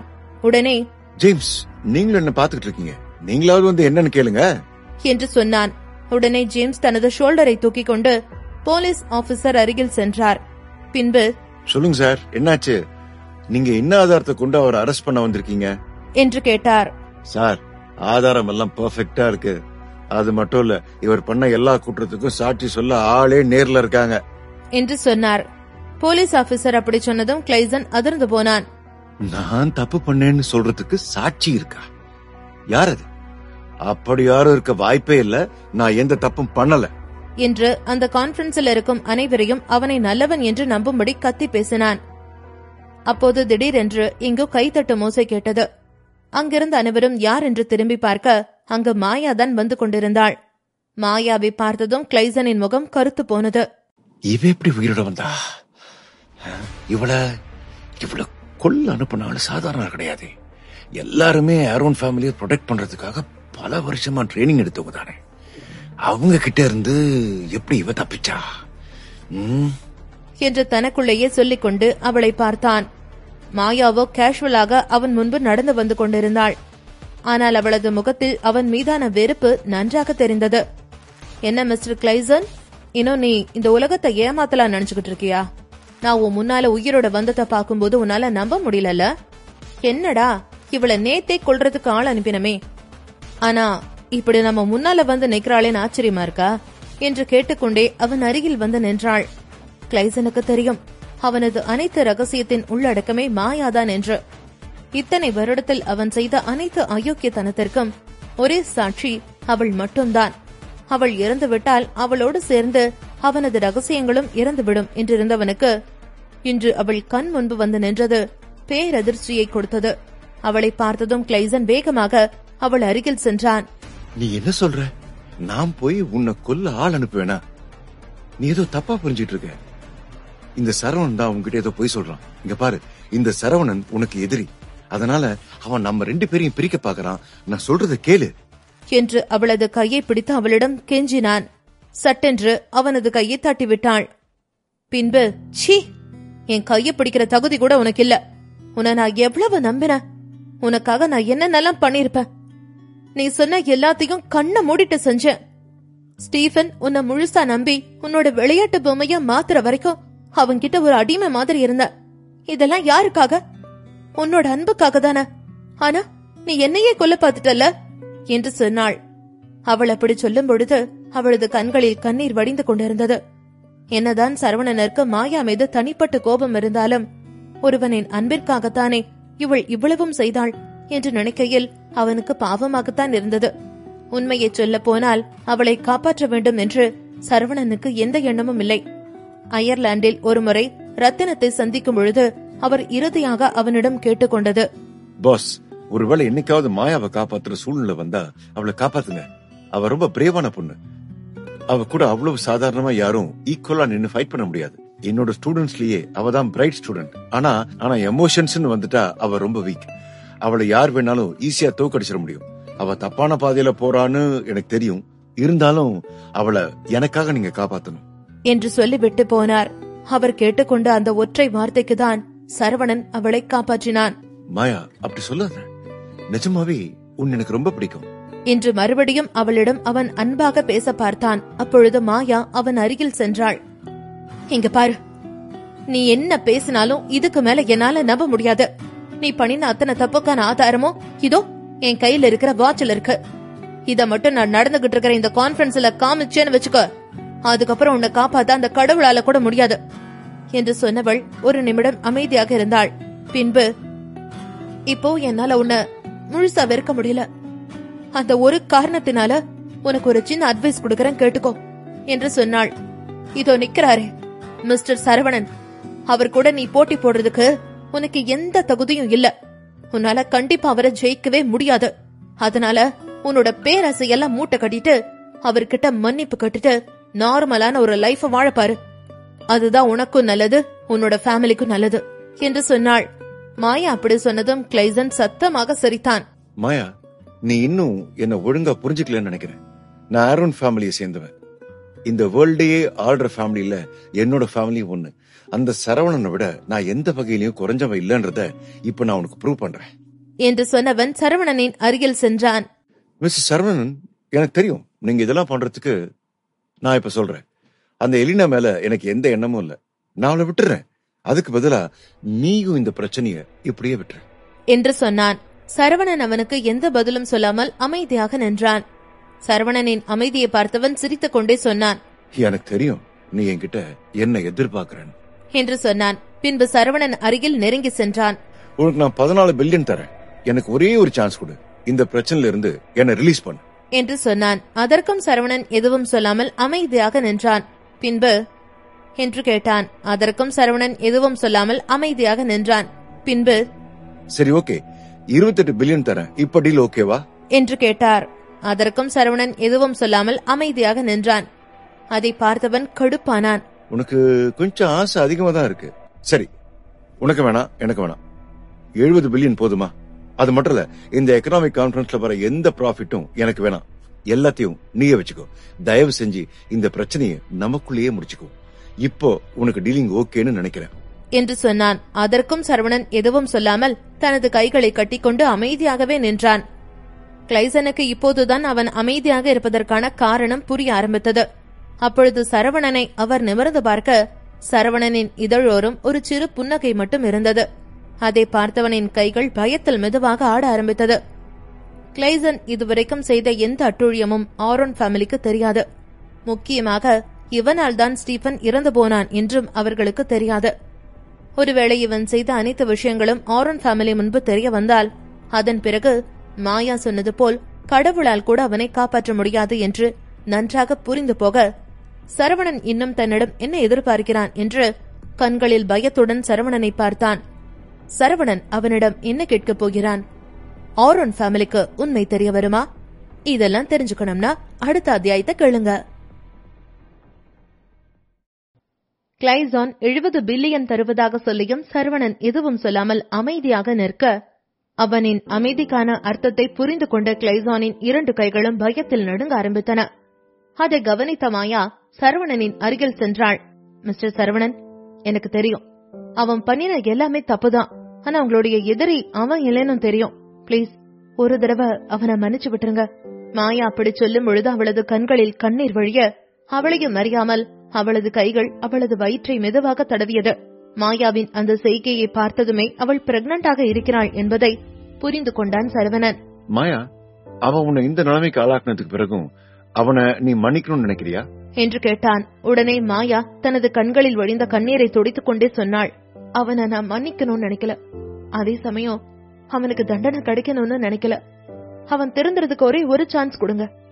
இதுக்கப்புறம் அவன் உங்களோட பாதையில வரமாட்டான் என்று சொன்னாள். அவள் அப்படி சொல்லிக் கொண்டிருப்பதை கேட்ட கிளைசன் வேகமாக அவள் அருகில் ஓடி வந்தான். ஸ்வீட்டி, நிஜமாவே என்ன நீ இவ்ளோ சின்சியரா லவ் பண்ணுவேன்னு நான் நினைச்சு கூட பாக்கல. நீ பிரெக்னண்டா இருக்கியா? அது என்னோட குழந்தையா என்று அவளிடம் மிகவும் பாசமாக கேட்டு அவளது வயிற்றில் தனது கையை வைக்க போனான். அவன் அப்படி எதுவுமே தெரியாதது போல் கேட்டது அவளது மனதிற்கு இன்னும் வலியை தந்தது. அவள் பலமுறை அவனிடம் தான் பிரெக்னண்டாக இருக்கிறேன் என்று சொல்லியும் ஒரு முறை கூட காதல் வாங்காமல் இருந்தவன் 2 மாதத்திற்கு முன்பு யாரோ ஒரு பெண்ணை திருமணம் செய்து கொண்டான். அப்படிப்பட்டவன் இன்று அனைவரின் முன்பும் தன்னை காப்பாற்றிக் கொள்வதற்காக இப்படி நடிக்கிறான் என்பது அவளுக்கு நன்றாக புரிந்ததால் அவள் வெறுப்பாக அவனது கையை தட்டி விட்டுவிட்டு சரவணனை பார்த்தாள். சரவணனும் மாயாவைத்தான் ஏதோ போல் பார்த்து கொண்டிருந்தான். அவனது பார்வைக்கான அர்த்தத்தை மாயா புரிந்து கொண்டாள். எனக்கு தெரியும், இதுக்கப்புறமும் நான் இவன் கூட சேர்ந்து வாழ போறேன்னு நீங்க நினைக்கிறீங்களா? அதுதான் இல்ல. இதுக்கப்புறம் இவனோட கண் பார்வையில கூட நான் வரமாட்டேன். நான் ஹோக்ஸியாக தனியா தான் போக போறேன். அங்க போன உடனே இந்த குழந்தையை அபார்ட் பண்ணிடுவேன். நீங்க சொன்ன மாதிரி வாழ்க்கை ரொம்பவே அமேசிங் ஆனது. அதை நானும் வாழ்ந்து பார்க்கலான்னு நினைக்கிறேன் என்று சொன்னாள். மாயா அப்படி சொன்னதை கேட்ட கிளைசான் அவளிடம் சொன்னான், மாயா, நீ இப்படி ஒரு முடிவு எடுக்கவே கூடாது. எனக்காக இல்லாட்டாலும் நம்ம குழந்தைக்காக என்று அவன் ஏதோ சொல்ல வர அதற்குள் அங்கிருந்த மீடியாக்கள் அவனை சுற்றி வளைத்தார்கள். உடனே சரவணன், சாரி மாயா, என்னால இதுக்கு மேல எதுவும் பண்ண முடியாது என்று சொன்னான். சற்று நேரத்தில் நாடு முழுவதும் பிரேக்கிங் நியூஸாக கிளைசான் பற்றிதான் ஒளிபரப்பப்பட்டது. ஆரோன் ஃபேமிலியைச் சேர்ந்த கிளைசான் காலையில்தான் 28 பில்லியனுக்கு எக்கனாமிக்ஸ் கான்பரன்ஸில் கான்ட்ராக்ட் சைன் பண்ணியதாகவும், சைன் பண்ணி அடுத்த சில நிமிடங்களிலேயே அவன் அரஸ்ட் செய்யப்பட்டதாகவும் ஒளிபரப்பாகிக் கொண்டிருந்தது. கிளைசான் போலீஸ் வாகனத்தில் உட்கார்ந்து கொண்டிருக்க மாயா அவன் அருகில் நின்று கொண்டிருந்தாள். பின்பு கிளைசான் மாயாவை பார்த்தான். மாயா, எனக்கு தெரியும் நீ என் மேல கோவமா இருக்கேன்னு. என்ன இருந்தாலும் நான் உனக்கு பண்ணது தப்புதான் என்று அவன் அவளிடம் சமாதானம் பேச போனான். தயவு செஞ்சு நீ என்ன சமாதானம் பண்ணலாம் நினைக்காத. நான் இன்னும் நீ சொல்றதெல்லாம் கேட்டுட்டு ஆடுற மாயா கிடையாது என்று சொன்னாள். மாயா அப்படி சொன்னதும் ஒரு நிமிடம் அமைதியானவன் பின்பு பேசினான். சரி மாயா, பிளீஸ் கடைசியா எனக்கு ஒரு ஹெல்ப் பண்ணு. உன்னோட போனை மட்டும் எனக்கு கொடு, நான் ஒரு கால் பண்ணிட்டு தரேன் என்று கேட்டான்.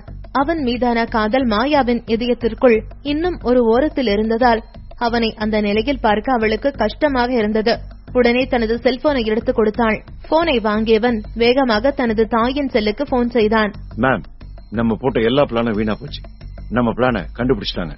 பிளீஸ் மேம், என்ன காப்பாத்துங்க என்று சொன்னான். இதர திசையில், எனக்கு எல்லாம் தெரியும், நான் இப்பதான் நியூஸ்ல பார்த்தேன், நீ கொஞ்சம் பொறுமையாயிரு, மாமி உனக்கு எதுவும் ஆக விட மாட்டேன் என்று கிளைசனின் தாய் சொன்னார். மேம், உங்களுக்கு தெரியும் தானே, ஒருவேளை நம்ம பண்ண எல்லா விஷயத்தோட ஆதாரமும் ஆரோன் ஃபேமிலி கைக்கு போச்சுன்னா அதுக்கப்புறம் அந்த ஃபேமிலில இருந்து நம்மள வெளியே தள்ளிடுவாங்க. நாம இத்தனை வருஷப்பட்ட கஷ்டம் எல்லாம் வீணா போயிடும் என்று சொன்னான். அதெல்லாம் நான் பாத்துக்கிறேன், நீ எதுவும் ஒரி பண்ணிக்காத. சரி, எனக்கு நிறைய வேலை இருக்கு, நான் போனை வைக்கிறேன் என்று சொல்லிவிட்டு அவனது தாய் போனை கட் செய்தார். அனைத்து மீடியாக்களும் ஆரோன் ஃபேமிலி பற்றி பரபரப்பாக பேசினார்கள். அனைவராலும் புகழப்படும் ஆரோன் ஃபேமிலியைச் சேர்ந்த ஒருவன் இப்படி ஒரு கேவலமான செயலை செய்திருக்கிறான் என்றும், இதெல்லாம் எப்படி ஆரோன் ஃபேமிலி கண்ணுக்கு தெரியாம போச்சு, ஒருவேளை இதை செய்ய சொன்னது ஆரோன் ஃபேமிலி தானா என்றும் ஆரோன் ஃபேமிலியை பற்றி மிகவும் மோசமாக பேசினார்கள். இதையெல்லாம் கேட்டுக்கொண்டிருந்த ஆரோன் ஃபேமிலியைச் சேர்ந்த அனைவரும் கொந்தளித்தார்கள். இத்தனை வருடம் தாங்கள் பாதுகாத்து வந்த தங்கள் குடும்ப மானத்தை இப்படி ஒரே நாளில் இவன் வாங்கி விட்டானே என்று கத்தினார்கள். பின்பு ஆரோன் ஃபேமிலியைச் சேர்ந்த அனைவரும் ஒரு மீட்டிங்கை அரேஞ்ச் செய்தார்கள். அந்த மீட்டிங்கில் ஆரோன் ஃபேமிலியைச் சேர்ந்த அனைவரும் பங்கு பெற்றிருந்தார்கள். இந்த மீட்டிங்கில் கலந்து கொள்வதற்காகவே பல நாடுகளில் இருந்த ஆரோன் ஃபேமிலியைச் சேர்ந்த அனைவரும் அயர்லாந்திற்கு வந்திருந்தார்கள். ஒரு பெரிய ஹாலில் ஆரோன் ஃபேமிலியை சார்ந்த அனைவரும் உட்கார்ந்து கொண்டிருக்க அவர்கள் முன்பு கிளைசனின் தாயும் தந்தையும் கை கட்டி நின்று கொண்டிருந்தார்கள். அவர்களை பார்த்ததும் அந்த ஃபேமிலியில் உள்ள ஒரு வயதானவர் எழுந்து கோபமாக பேசினார். இதெல்லாம் என்ன, இங்க என்ன நடக்குது என்று கேட்டார்.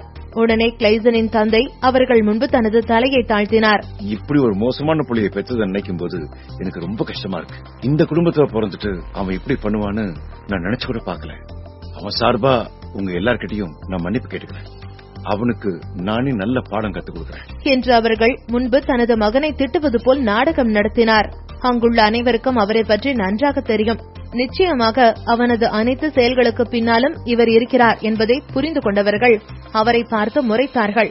பின்பு அந்த வயதானவர், நீ என்ன பண்ணுவியோ தெரியாது, இன்னும் 3 நாளுக்குள்ள இந்த பிரச்சனையை நீ ஹேண்டில் பண்ணியே ஆகணும்.